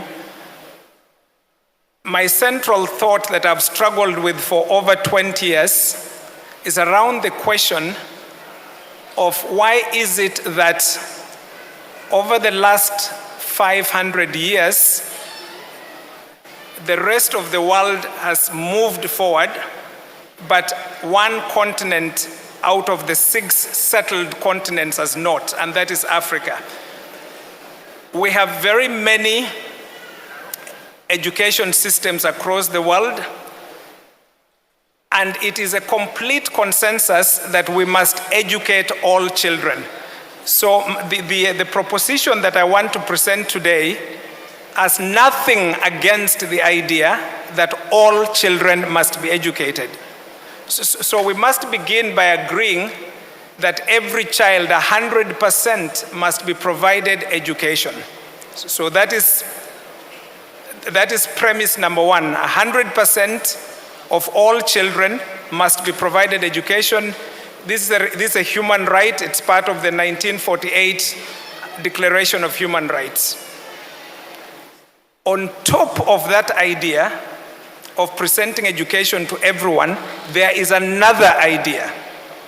This second idea has been followed on all of the 6 settled human continents except one. There is only one continent where the second idea has not been followed. Let me go back to the first idea. Idea number one, you must educate all children. We all agree. Everybody does that. All the 6 settled continents do it. When you move to idea number 2, there is only one continent that does not do it, and that is Africa. So if you have wondered about the following, if you have wondered why all African countries must import foreign companies to build our roads and railways, all African countries must import foreign companies to mine our minerals, all African countries must import foreign experts to tell us where the minerals are, even when the minerals are behind your house. All African countries must invite foreign companies to refine our minerals. All African countries must invite foreign companies to generate our electricity. All African countries must invite foreign companies to run and establish our telecommunications. All African companies export raw materials instead of manufactured materials. All machinery in Africa, all advanced electronics, everything that we admire is imported. If you want to reflect on why, it's because we are the only continent that does not implement idea number 2. We're all implementing idea number 1, which is education for all children. But there is idea number 2. This second idea, which the UK, the great home of the Industrial Revolution, established 900 years ago when Oxford University was established, And 800 years ago, when Cambridge was established, is an old idea. The idea is more than 900 years old. And this is the idea that there is nothing undemocratic. There is nothing undemocratic about acknowledging that God, in his wisdom, made some people 6 feet tall and some people 5 feet tall. God, in his wisdom, made my brother, and this is a true story, a mathematician. He did not make me a mathematician. If I sit in the same class as my brother James, I cannot compete. If you take me to the same training camp as Eliud Kipchoge, Kipchoge will not benefit because I will bring his ability to run down. And I will not benefit because I will die, even though both of us are runners. If you take me to the same football academy as Mbappe, Mbappe's standards will come down and I will die in the field because I do not have the same talent as Mbappe for football. This second idea is the idea that in thinking about leadership and democracy, we must take into account the fact that God created diversity. God created people like my brother James, who can do a lot of mathematics very rapidly. God created people like my brother, my new brother from another mother, Professor Emeka, who speaks 9 languages while I speak only 3. Okay? Professor Emeka, who is a close friend of mine, is from this country. He never went to secondary school because his parents had no money. He never went to undergraduate. He went straight from primary school to postgraduate in the United States of America and has a PhD in computer science. Okay? So let me now say to you, ladies and gentlemen, what idea number 2 is. Idea number 2 is that if Africa is to make any progress at all, it must do what other countries do, not what other countries tell us. Let us not do what they tell us. Let us do what they do.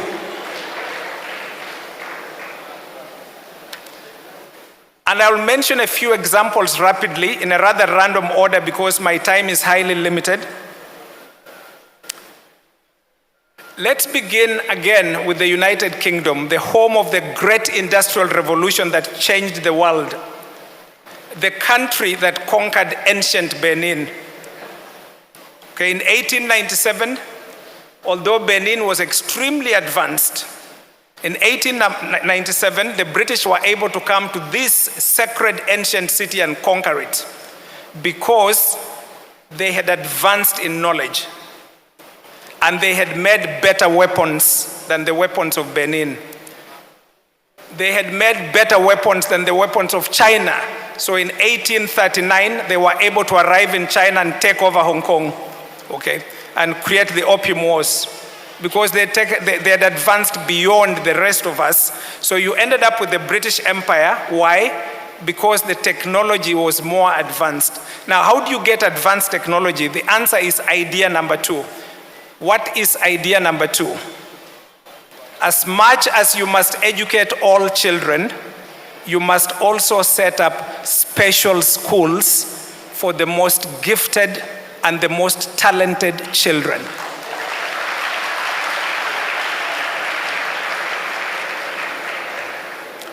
If you attempt to educate the most gifted and most talented children in the same classroom as people like me, they will drop out.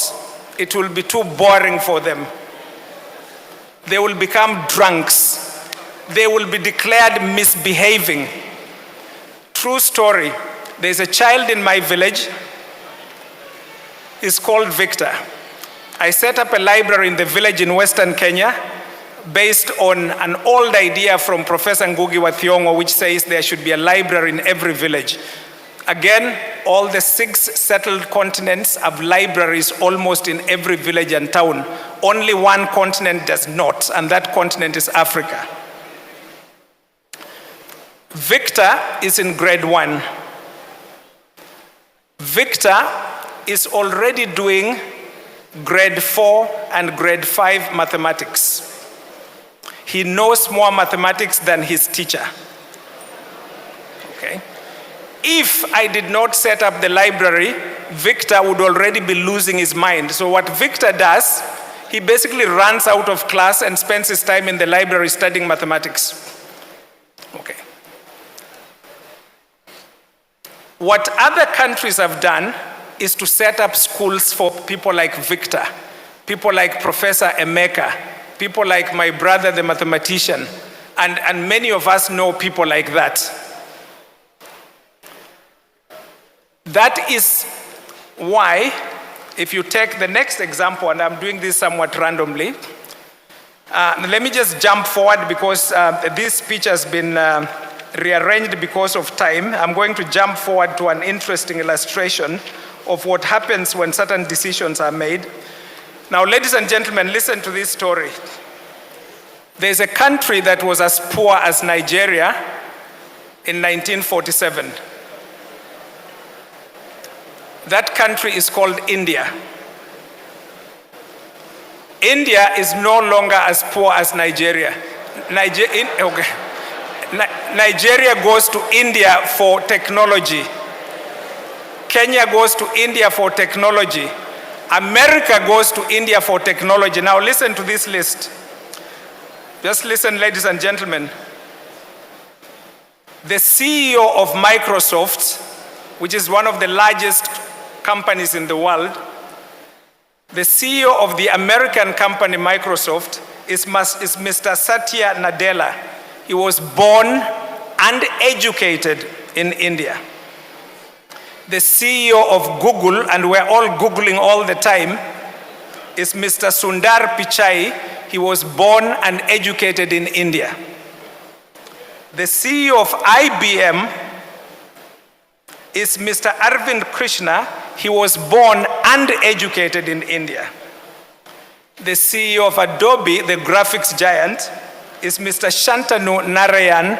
He was born and educated in India. The CEO of Starbucks was born and educated in India. Is Mr. Laxman Narasimhan. The dean of the world's most prestigious business school, which influences the whole world, which tells us it's responsible for all the good things and all the bad things. That's Harvard University. The dean of the business school of Harvard University is Professor Srikant Datar, born and educated in India. How is this possible? This is possible because in 1945, before the formation of the new Republic of India, which became independent in 1947, Nehru sat down with his team and said, we are poor. How can we become rich? And the answer was, yes, we shall educate all Indians, but we shall form 4 schools to educate the genetic accidents. Those people who read 1 book a day while the rest of us read 1 book a month. People like my friend Okafo, whom I met at university in America, he had come from Enugu. Okafo arrived having memorized all of Nelcon. For those of you who remember the physics text Nelcon. Okay. Okafo did not need to go to class. He only needed to take his exams. Okay.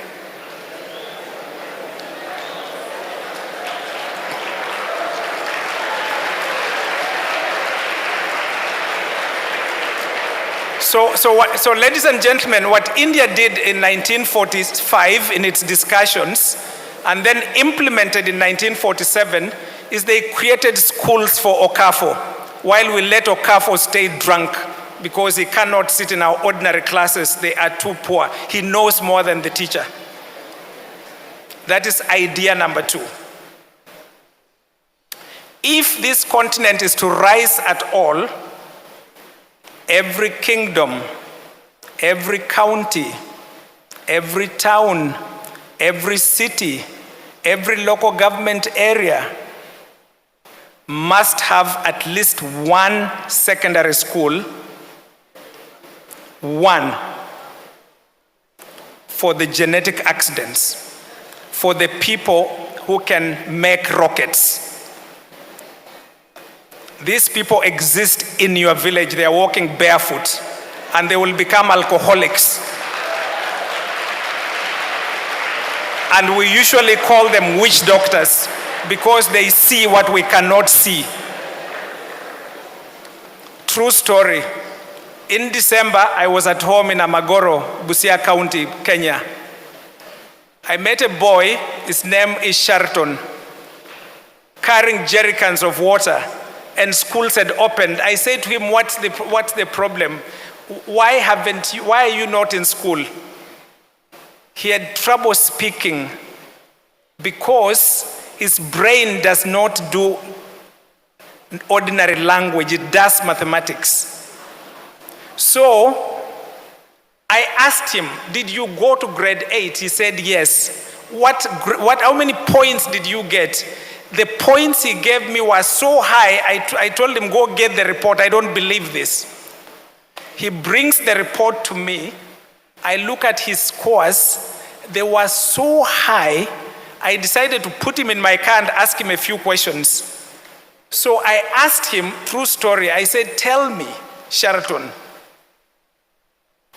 what is 0 divided by 9? He answered correctly. He said it is 0. Then I said, but Sheraton, what is 9 divided by 0? He looked at me and kept quiet and he said, Professor, it's not possible. And I asked him why. He explained to me, Sheraton on his own already discovered the concept of infinity, walking barefoot in the village. I immediately took Sheraton and paid fees to go to one of our high schools. He arrived late 2 days before the exam. He had the highest score in mathematics on arrival. Okay. When he came back for the holiday a month later, I met with him at the library. I asked him, how was school? He said to me, it's too easy. Okay. So I asked him, what are you doing currently? He said, I'm very happy I discovered a book here. So I asked him to show me the book, Calculus. He's in grade, what we call in Kenya Form 1, grade 9. Ladies and gentlemen, all the continents of the world have implemented idea number 1, including Africa. There is only one continent that has not implemented idea number 2. It's Africa. If this continent is to rise at all, and I'm repeating myself, every town must have a special high school for the most gifted children. And those children will come from the poorest families and the richest families. This is democracy. This is how you lift the poor. You lift the poor by taking their children whom God has given gifts and putting them in special schools. The way that my friend Ngugi wa Thiong'o tells me that he had no idea when one of his teachers came and held him and said, you are going to Alliance High School. He said he arrived in Alliance, he was in shock. He had never seen such a thing. He did not know that you could have a room full of books. That's Ngugi wa Thiong'o talking to me. And Ngugi today is considered one of the world's greatest living writers because he went to a school called Alliance, which the British created for genius kids, which we are now killing. I will stop within the next 6 minutes.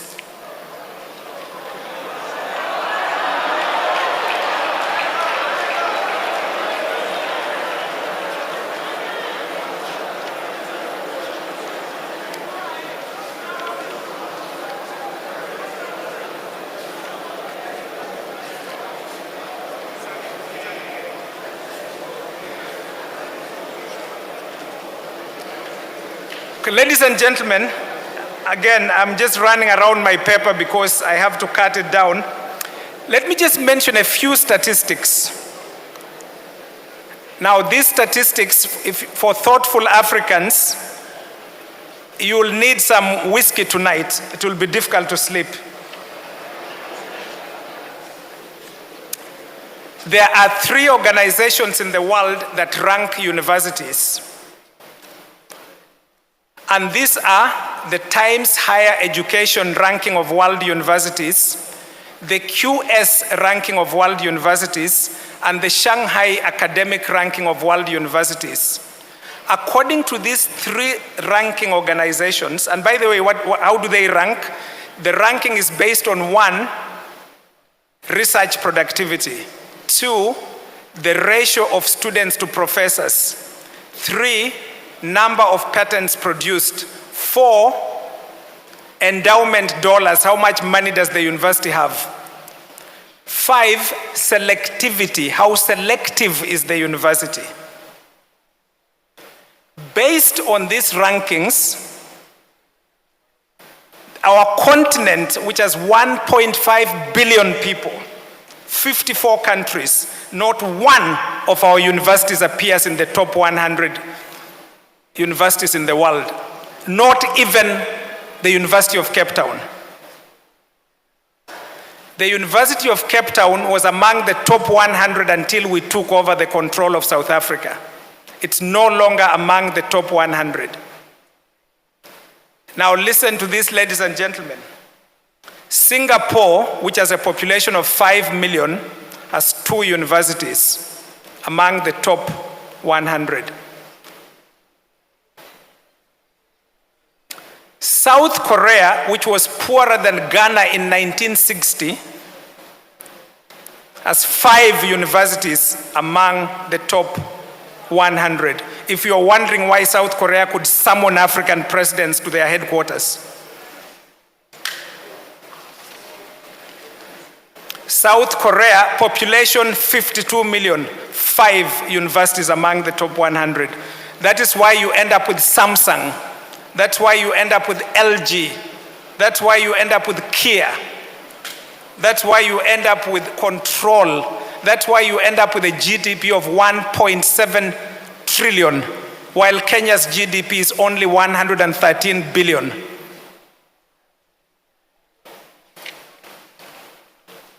Let me mention a few more of these statistics.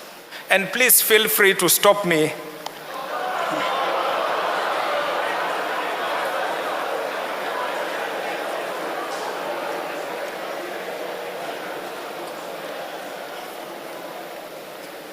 Now listen to this, and you can double check it on your phone later.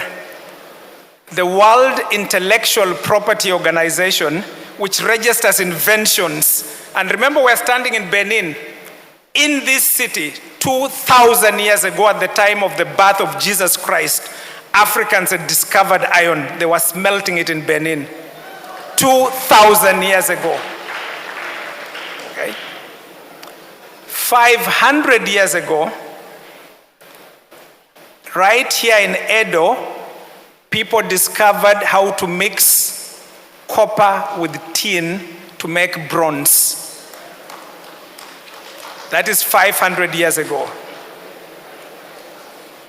Today, we are discovering nothing.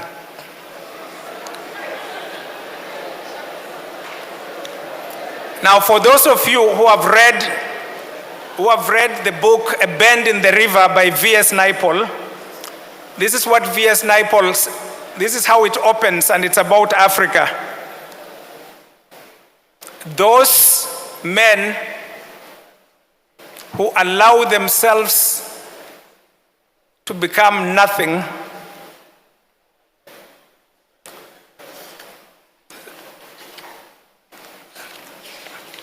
Let me see if I can actually read you the quote directly, because it actually captures a lot of what has happened. And I'll come back to this very quickly.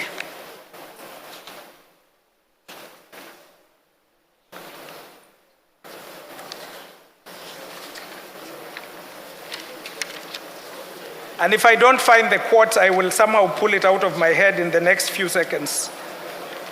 Okay, I found it, okay. This is Naipaul in a bend in the river. The world is what it is. Those men who are nothing or allow themselves to become nothing have no place in it. If we don't take idea number 2 seriously, your great-grandchildren will become nothing. We shall be recolonized and re-enslaved.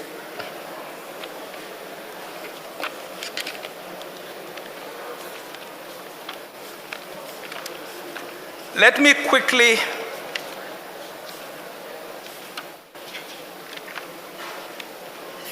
take you back to WIPO, and I would rather actually read it directly, and if I can't read it directly, I'll pull it out of my head somehow.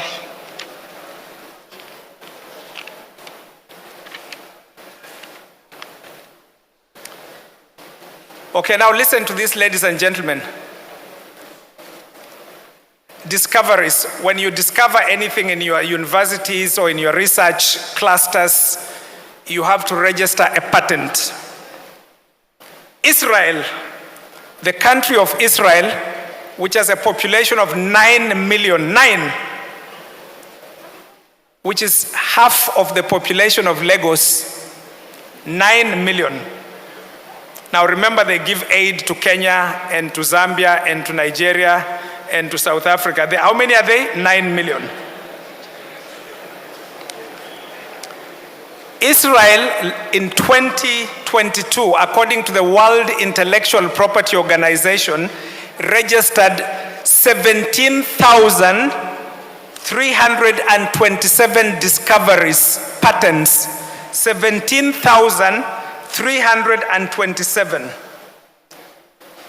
Nigeria, with a population of over 220 million, registered 16.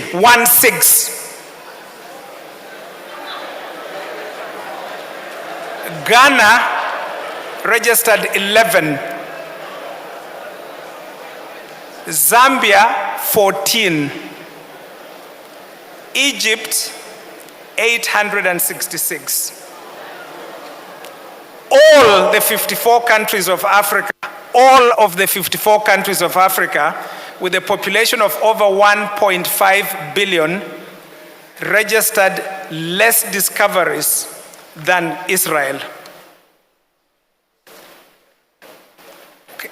All of us together cannot compete with 9 million people. 9. Reason, idea number 2. When it comes to research publications in science and technology and other fields, the whole of Africa has only 2%. And 90% of the 2% come from one country. Can you guess which one? South Africa. Because that's the only country that has a university among the top 200. And it's the only country that has universities that appear among the top 300. At the very top, you have UCT and you have WITS. Okay. I will stop very soon. Okay.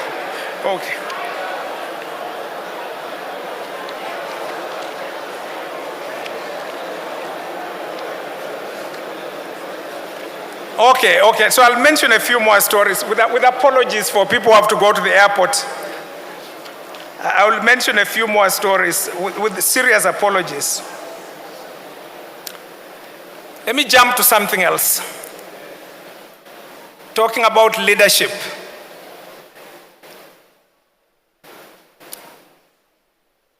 The United States of America, which is a democracy and a champion of free markets, is heavily subsidizing semiconductors for artificial intelligence and technology. Heavily subsidizing, literally giving billions of dollars to companies. You give the company money, okay? That is free markets in the United States. Lots of money going into agriculture, semiconductors, automobiles, electric automobiles. That's the US. China, where we import almost everything, is heavily subsidizing industry, openly, billions of dollars into batteries and EVs. Every continent is heavily supporting their industries except one continent. Can you guess which one?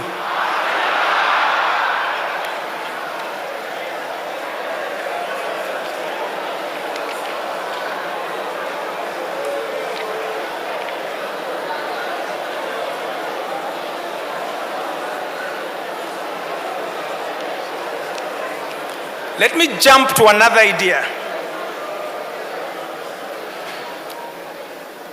When children are trying to understand the world, and by the way, almost every child is born very curious, always asking questions. Okay. In other words, almost every child is actually a genius, almost. Okay. Now, look at something so complicated like human language. By age 2, our children can speak a human language. That's how bright they are. But there's a second language that every child has to be taught, and it's a slightly more difficult language. That language is called mathematics. Now listen to this. God in his wisdom made 7 continents. One of the 7, which is Antarctica, people don't live there permanently. So there are 6 left where we can live. There's only one continent out of the 6 where you take people who know 0 mathematics to teach in grade 1, 2, and 3. Can you guess which one?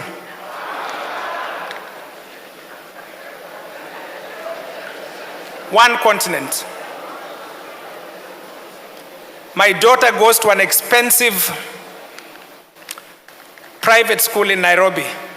Listen to this story. When it's time for French, I remember when she was in grade 3, at the time for French, they would bring in a French teacher because there's an understanding that the class teacher doesn't know French, which is true. At the time for music, they would bring in the music teacher because there's understanding that the class teacher doesn't know music, which is true. At the time for the most important thing on earth, which is mathematics, she would be taught by her classroom teacher who knows 0 mathematics. And that is at the best schools in Nairobi. The math teacher comes in grade 4 in Africa. This is the only continent where children meet a math teacher in grade 4. There is no other. If you have ever wondered why our scores in mathematics are very low, in Kenya, only 10% of our children ever pass mathematics. I have the data from the Kenya National Examination Council. 10%. In Zambia, mathematical proficiency is 2.5%. Reason, the math teacher appears after you have given up when you're in grade 4. Now, is that math teacher physically present at the school? Yes. But it hasn't occurred to anyone on this continent to bring the math teacher to grade 1. And this is the age of STEM. This is the age of artificial intelligence. Good luck.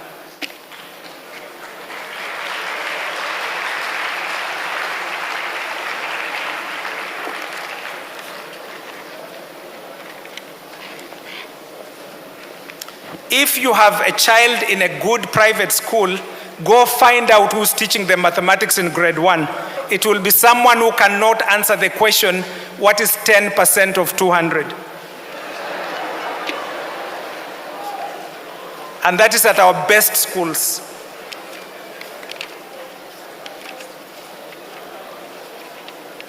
In the interest of time,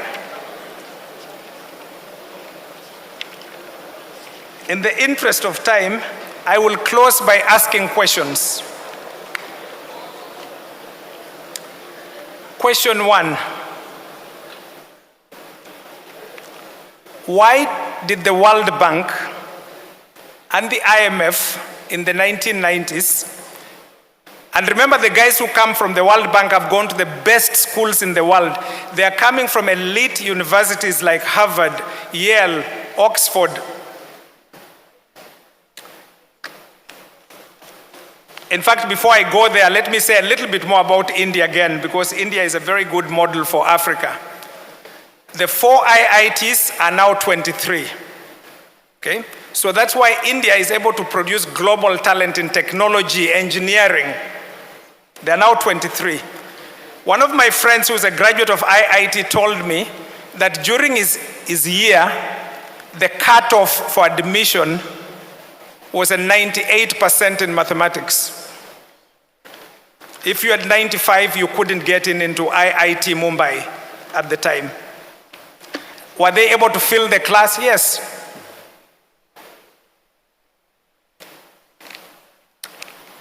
So if we want to get anywhere, idea number 2. Some quick questions. I will end soon. Question 1, why did people from the best universities come to Africa and tell us to stop funding our universities? Stop funding Ibadan. Stop funding Makerere. Stop funding the University of Dar es Salaam.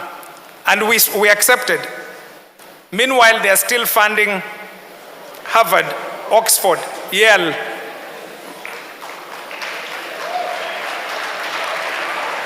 That was called the structural adjustment programs. Why is the University of Ibadan not among even the top 500? Why is the University of Nairobi collapsing from lack of funding? Why do we imagine that a university can raise money to run itself? And by the way, in all of the world, the government, the public, the private corporations, the alumni fund the university. And most of the money comes from government. There is only one continent where we are told the university should fund itself. Can you guess which one?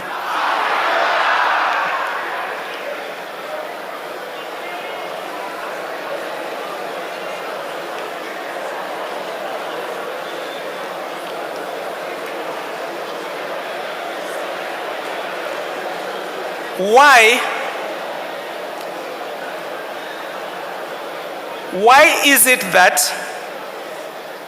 the UK, the United Kingdom, which is a democracy, and the United Kingdom has they actually have over 3,000 secondary schools.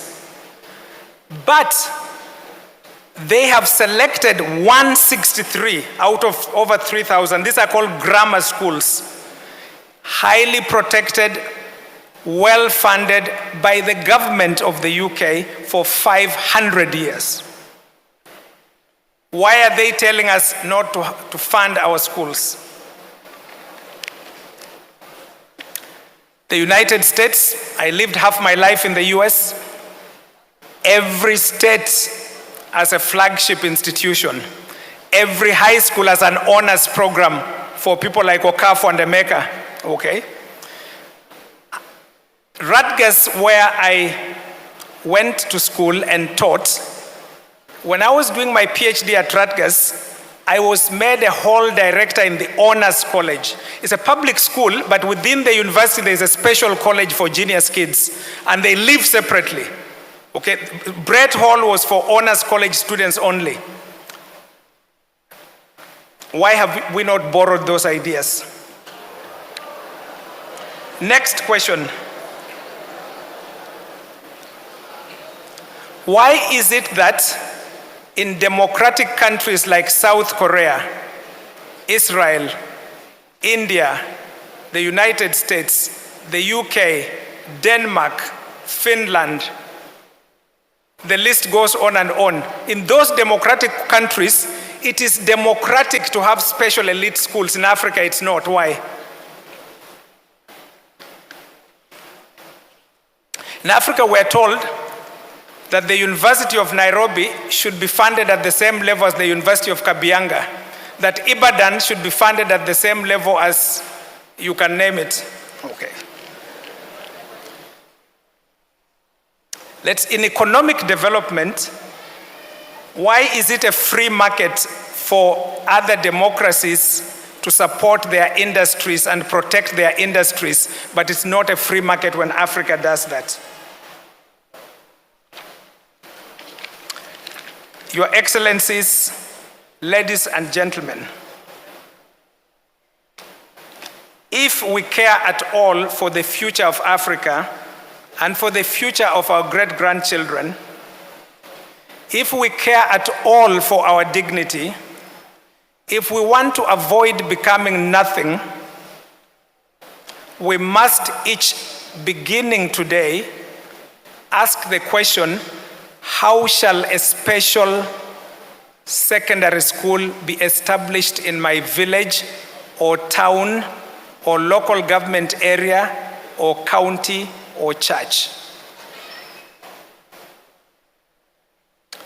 We must, beginning today, say, how can we make sure that each of the 54 countries of Africa, yes, continues to educate everybody at university, but has at least one university for the genius kids? Thank you, and God bless you.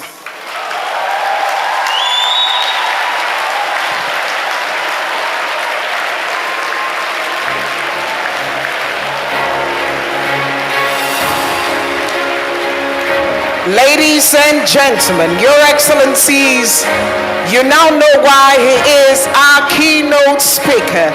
Even his CV didn't do him justice. And even though he has given us sobering statistics, they are not meant to dampen our morale, but they are meant to charge us and make us chart a new course. And if we can do that, we can declare this Democracy Day dialogue a huge success. Please, a round of applause again for our keynote speaker as we begin to prepare the grounds for one of the important tasks that will be carried out here this afternoon, which is the signing of an agreement. Distinguished ladies and gentlemen, you may please be seated. Thank you. Professor Olubayi, Chief Academic Officer, Marifa Education Holding and Chairman, University Council, Cavendish University. I like the method he used. You know, while reeling some of those statistics, if he had mentioned the continent, he might have been accused of calling the continent. So much time he will ask, which continent? And of course, the audience supplied the answer.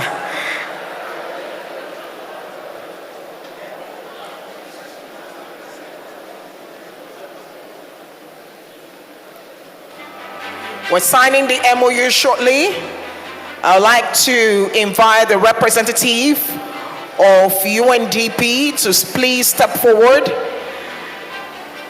and the executive director of GJF, please. We can make that as fast as possible. Please, a round of applause for them. This is a very symbolic action. This is making sure that we're not here for mere rhetorics, but we're here for action. And so this MOU will be signed shortly, after which we move to the panel session. But before then, we'll have group photographs here for all those on the front row. We'll make it as fast as possible. Thank you. Cameramen, you can take strategic locations so you can cover the signing.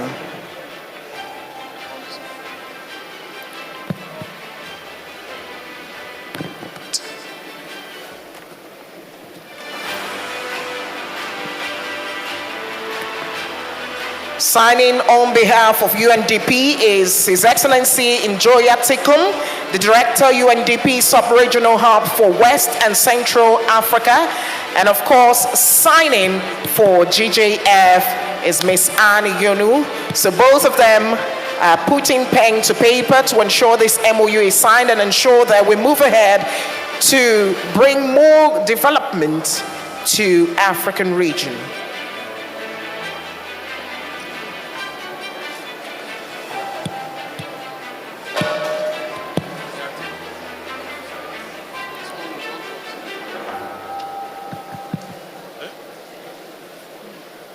A round of applause for them, please.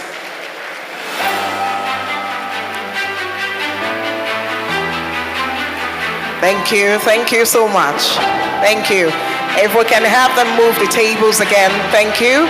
As we prepare for, and please, they will be presenting that to the former president.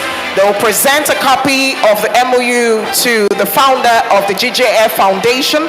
Your Excellency, they are coming to you as they present the MOU to him. Please move to His Excellency and show him a copy of the signed MOU. Cameramen, you know what to do. All right, thank you so much. Thank you. The UNDP director, please. All right. Thank you so much. Distinguished ladies and gentlemen, it's time for us to take the group photographs. Patriot is here and will be coordinating the photograph session. Your Excellencies, very distinguished guests, just before the group photograph, we'd like you to watch the screens. In Edo, we have a good story to tell. And I'm happy that these statistics are coming out at this very strategic moment of our existence. The Education Week for Edo is on. And His Excellency, our education-friendly governor, Godwin Nogagase Obaseki, is very, very strict on the instruction that no Edo child should be left behind because of where they come from. Ladies and gentlemen, I present the Edo best story for the next 3 minutes. Kindly please watch the screens. Let's move away from education for certificates to education for work. 7.5 years ago, we were schooling and not learning.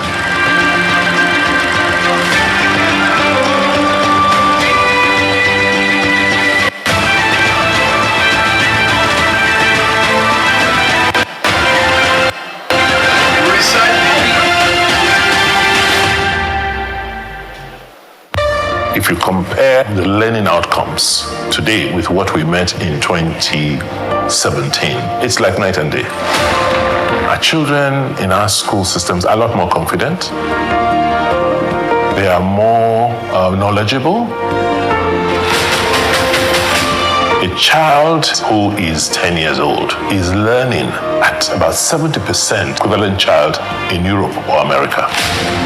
We're talking almost 400,000 children whose lives are being changed by ensuring that we give them quality foundational education that can see them through life. So we have a whole system in place that helps us monitor and check what's going on in our school system. Evening classes for people who missed the opportunity of formal basic education.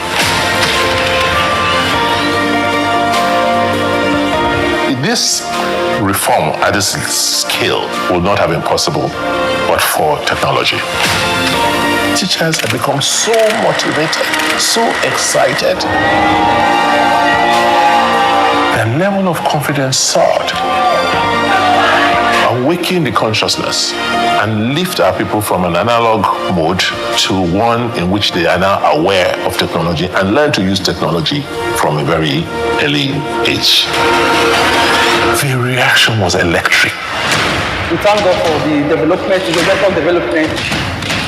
It really enhances our teaching. By the time you finish your JSS 3, you should be able to know what to do with your life. What you need the most is the foundation. And the emphasis, create livelihood for yourself. Then you now should be exposed to either a vocation or a skill.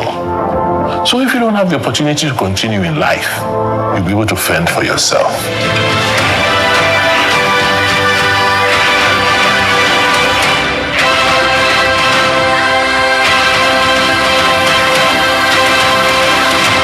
Let's move away from education for certificates to education for work.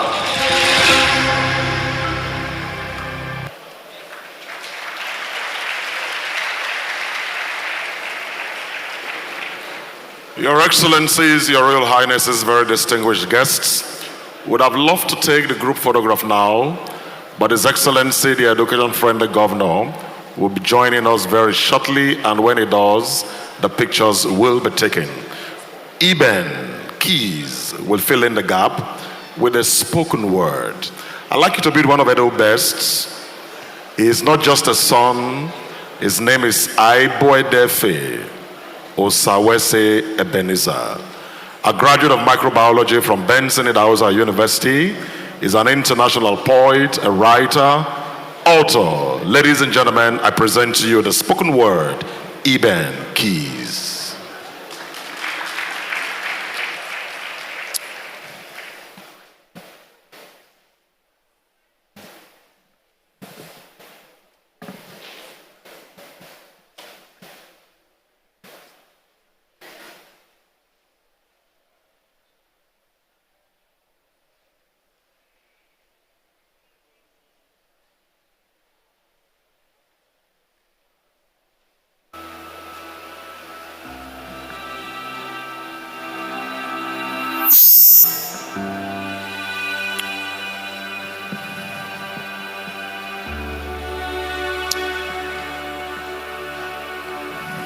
The ancient city is calling.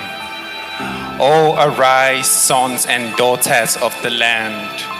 Every hour of every day is the appointed time for greatness. Like person when we watch for right, your time to be great is always right at hand. Arise, sons and daughters of the soil. You have planted your feet in the firmest of roots. It is time to spring forth and let your greatness be so evident in your fruits. Arise, for the founding fathers have labored. Fathers when no see shawarma to chop, but they put the sauce in this age when they wrapped the fabrics of our history with standards never to be dropped. So tell everybody so they know that if they ever wanted to go treasure hunting, they should look at the heart of the Edos because they are made of gold. You see, this one no be tales by moonlight, but look up to the moon at night and see that you are a shining light and a story that deserves to be told. So arise, it is time to take it up a notch, just like the Eben in the hand of the great bar. It is time to seize the moment, for it belongs to you, just like the streets of Erediawa and Aduwawa. Our treasures are found in all nations. Our greatness is second to none.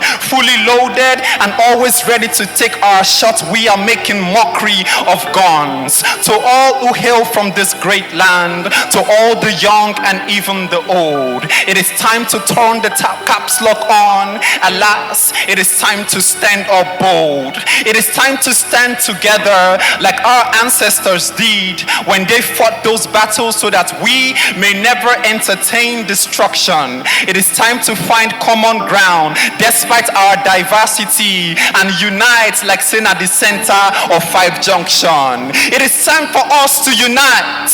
Unite like say we be water and gari so that we fit continue to the rise. Make we sit down together, make better pepper soup with all the pepper and don't try to put for inside our eyes. You see, the future feels strong like Momo or rough like Shaki, or if you join anyhow like roundabouts, but we not go ever chicken out because we dey always meet up to expectation. You see, the future is bright, but the light is somewhere inside of your heart.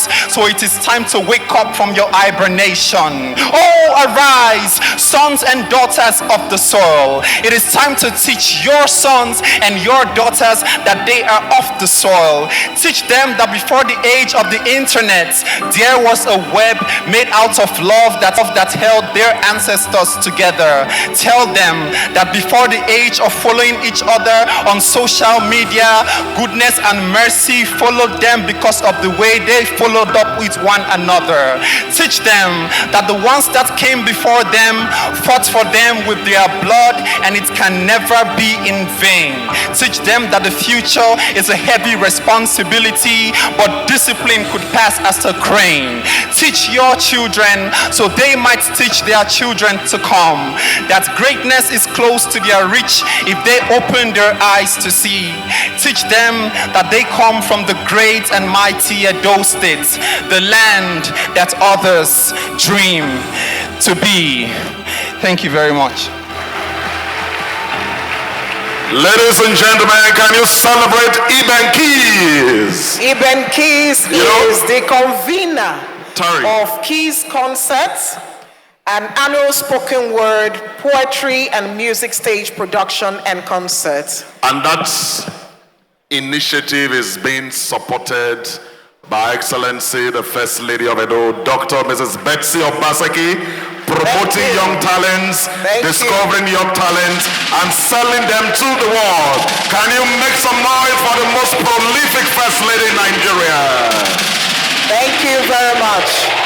Now, Your Excellencies, distinguished ladies and gentlemen, without further ado, we're now moving to the group photographs. We'll invite the Excellency seated in front to please kindly come forward for a group photograph to be joined by the representative of the Oba of Benin, the Esama of Benin, the Iyase of Benin, to please join in this very important picture.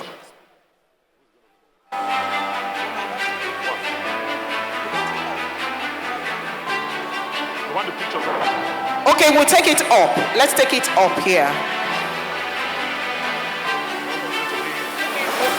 The pictures downstairs because of our elder statesmen. Because of our elder statesmen, let's take it down here. Thank you. The cameraman, you can take the center aisle. Let's clear the center aisle for just the cameraman, please. Your Excellencies, you may please step forward. All the visiting presidents, vice presidents, and our panelists will join. His Excellency, Dr. Goodluck Ebele Jonathan, Our Excellency, Dr. Mrs. Patience Goodluck Jonathan. You need to move back, please, the cameraman, please. Thank you, Your Excellencies. We can please step forward for the pictures You may now. please step forward, Your Excellencies.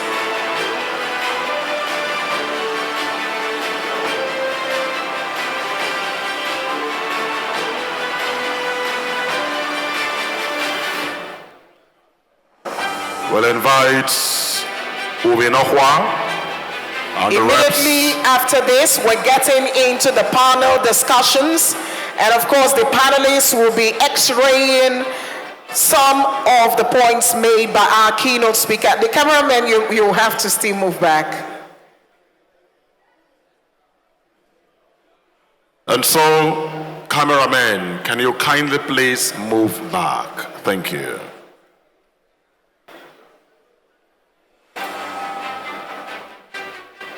Pictures don't lie.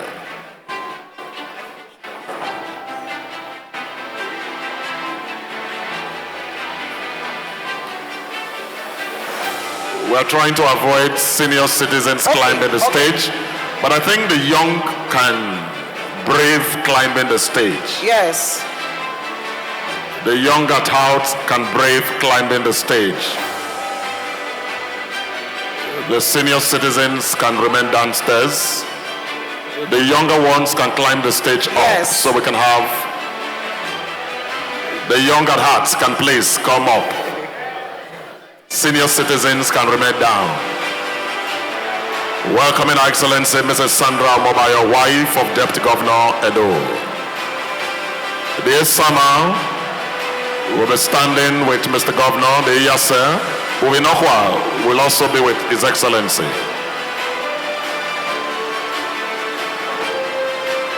Yeah, this is good. This is good. This is amazing.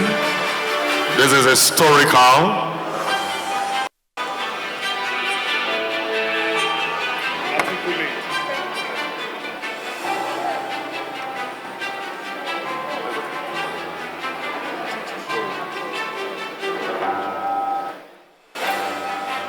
right, cameraman, take your establishment shots, please.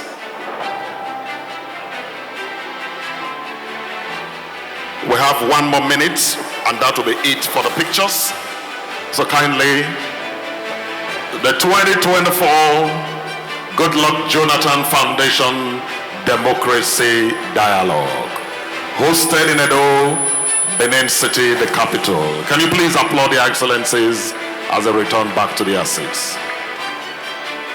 And as they return, we're immediately convening the panel. I would like to, without further ado, invite our moderator, Professor Adebayo Olukoshi.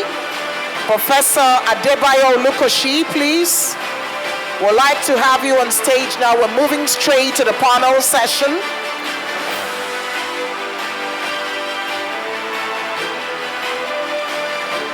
He is to be joined by His Excellency Dr. Neves Sequila Mumba. His Excellency Dr. Neves Sequila Mumba will be joining them up here as a panelist, the former Vice President of the Republic of Zambia.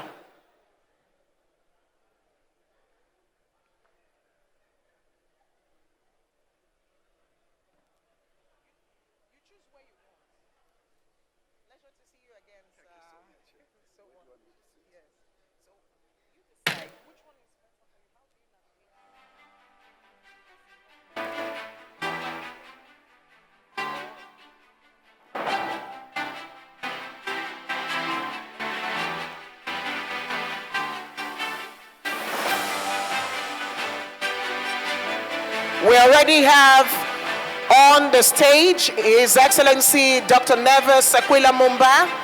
Please, we would like our moderator to come up, Professor Adebayo Olukoshi, please. Professor Adebayo Olukoshi, member of the Board of Trustees, Goodluck Jonathan Foundation.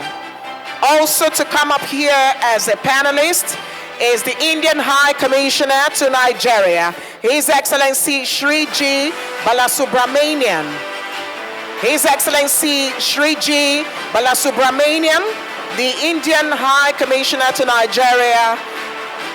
Your Excellency, thank you for being here. You can have your seat. I would also like to invite again to the stage His Excellency Njoya Tikum, Director UNDP Sub-Regional Hub for West and Central Africa.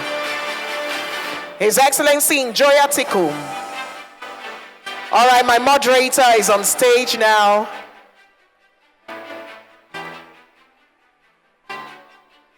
Also joining the moderator and the panelists is the Commissioner for Education, Edo State, Dr. Joan Osa of Yahweh.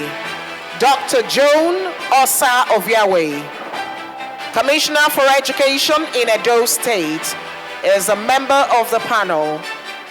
May I also invite to join the panel the Acting Executive Secretary. Can we please resume our seats? Thank you. Please, if we can have our seats. Can we please resume our seats? The Acting Executive Secretary, National Universities Council, is already on stage, Dr. Chris Meyaki. Please resume your seats, Your Excellencies. Thank you. May I also invite the only female on this panel, Miss Nasu Genevieve Fofana. Miss Nasu Genevieve Fofana, Founder and Chief Executive Officer, Susu Women's Finance. The Deputy Governors will be giving their goodwill after the discussant. Please resume your seats. Thank you. Thank you very much. Please. All right, just joining us on stage now is Miss Nasu Genevieve Fofana. Thank you.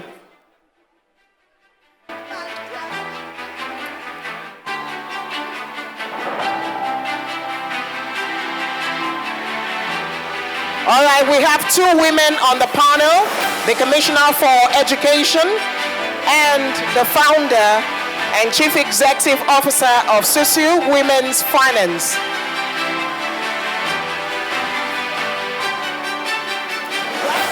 Please resume your seats. Thank you, Your Excellencies. The panel of discussants is about to proceed. Thank you.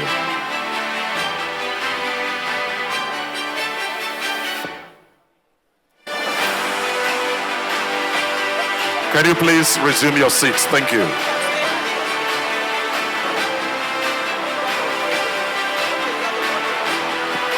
Thank you very much. Thank you. Thank you, Excellencies. Thank you. Thank you very much. Thank you. Please, the discussants are about to proceed. Thank you. Thank you very much.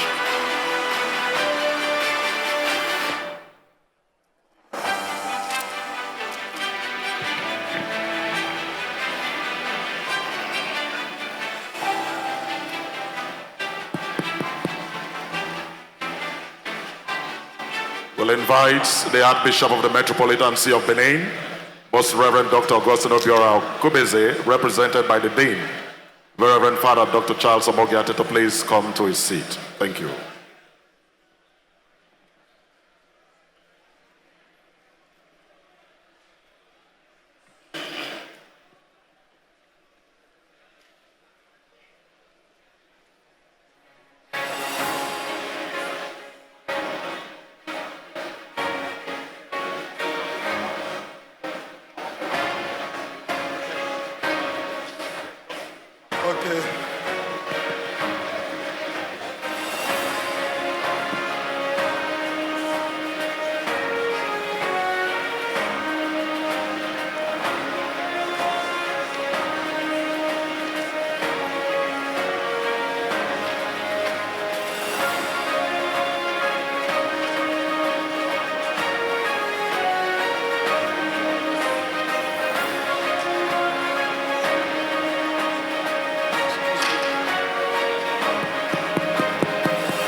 Okay, thank you very much indeed.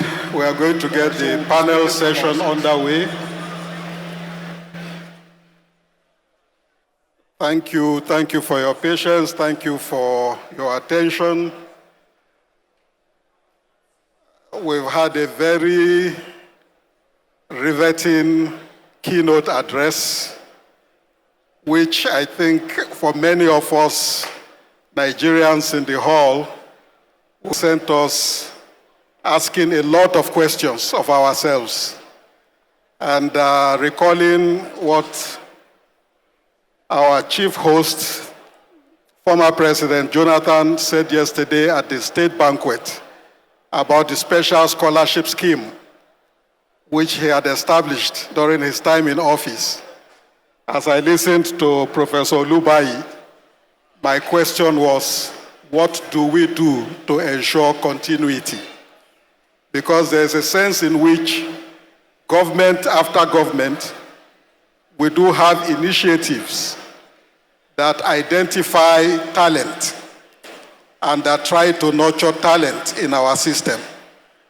But when governments come and go, those initiatives also seem either to end or to be diluted. I've heard of all the great things that His Excellency Governor Obaseki has been doing for the last 7.5 years. Again, listening to Professor Olubayi, I said to myself, I pray that the foundation which you have tried to lay afresh, building on the works of the likes of former Governor Ogbemudia, that foundation will also be sustained after you leave office. And perhaps the theme of sustainability is one of those which we will try to address in this panel. What do we do as Africans to ensure that winning initiatives that are introduced are perpetuated over a period of time until we manage to change the game effectively in our favor? What I propose to do with this panel, you are not listening. Can you please be quiet? Okay. What I propose to do is to invite each of you as panelists to take 3 minutes to share some of your own thoughts in the first instance with us, and then thereafter I will follow with a few questions. And I hope that we can make this an interactive session in which we will be able to invite experiences and ideas also from the audience in order to have a rounded conversation. And I'll urge you to be as crisp and as brief as possible. Let me begin with you, Vice President Nevers Mumba. You have been in the field of play, and you've also been an academic. You've been an academic, you've been an activist, you've been passionate about these issues of education and transformation on our continent. What are the issues which strike you the most as important for us to put on the table in your first 3 to 5 minutes of intervention? Thank you so much, moderator. Allow me to use this opportunity to salute the vision bearer, His Excellency the President, Goodluck Jonathan, for affording me this opportunity to be part of this great event. I feel like a little fish in the middle of an ocean that is occupied by African giants that have spoken. Allow me to dedicate this short statement to the next generation of African leaders. I think the previous speaker has made it extremely clear, and most of Africans understand our shortcomings. We have analyzed our problems, we have analyzed our failures, and we know exactly why we are backward as a continent. The next generation of Africans must now roll up their sleeves and begin to do what they know we must do to change the trajectory of our continent from being a backward continent to being a continent that becomes a leader amongst other continents. We know our problem, we know our sickness, and everybody cites them. But time has come for us to address the actual issues by changing our continent. So to the younger generation, in 1964, my own country, Zambia, got its independence. Our first president, Dr. Kenneth Kaunda, came and decided to deal with education as the first problem. Because in the 70 years of the British rule, they had only produced 100 graduates in Zambia. After 27 years of Dr. Kenneth Kaunda in government, by the time he left, he had trained 35,000 from the University of Zambia, showing the dedication and the clear understanding that if we do not educate our young people on the continent, we could not sustain our newly found independence, neither could we sustain our aspirations for development. So our founding fathers knew exactly what was needed. Let me move quickly to the significance of education, besides all the other obvious things that have been discussed across this platform today. We must understand that Africa has adopted the system of democracy as a means to choose our leaders. But democracy was never designed for the uneducated or uninformed. Democracy was actually started for people of clear understanding with good education, because the meaning of democracy is the fact that the democratic machine reflects the very levels and thinking of society. It fishes from the social understanding of society. So if the society is educated and you go to a democratic process, you are going to come up with answers and solutions that are going to help the country move forward. It is for this reason that Africa continues to suffer for two reasons. Number one, we understand the fact that Africans who have no education, have no appreciation of the choices they make during elections.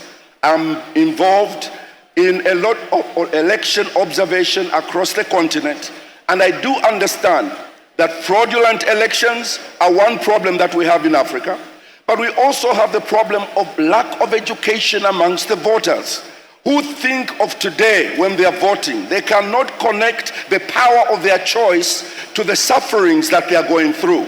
It becomes our responsibility to help this continent begin to appreciate that the leader you choose is going to actually plan out your future for the next number of years. This is the challenge that we are facing today. I also want to talk about the issue of just understanding the fact that there are questions that functional education must answer. The first question that the functional education must answer really is, who are we? Who are we as a people? Because we discover that when the colonizers were amongst us, they forgot to include in the syllabus the description of who we are as a people, our significance, what it means to be an African. They taught us we are second-class citizens. They taught us we did not match up to the other kind of human beings. And because of the lack of understanding, we have not been able to rise to the occasion. So I think that democracy, being a philosophy of choice, means that the quality of our choice depends on leadership. Let me move quickly to answering these three questions that must be involved in functional education. Number one, who are we?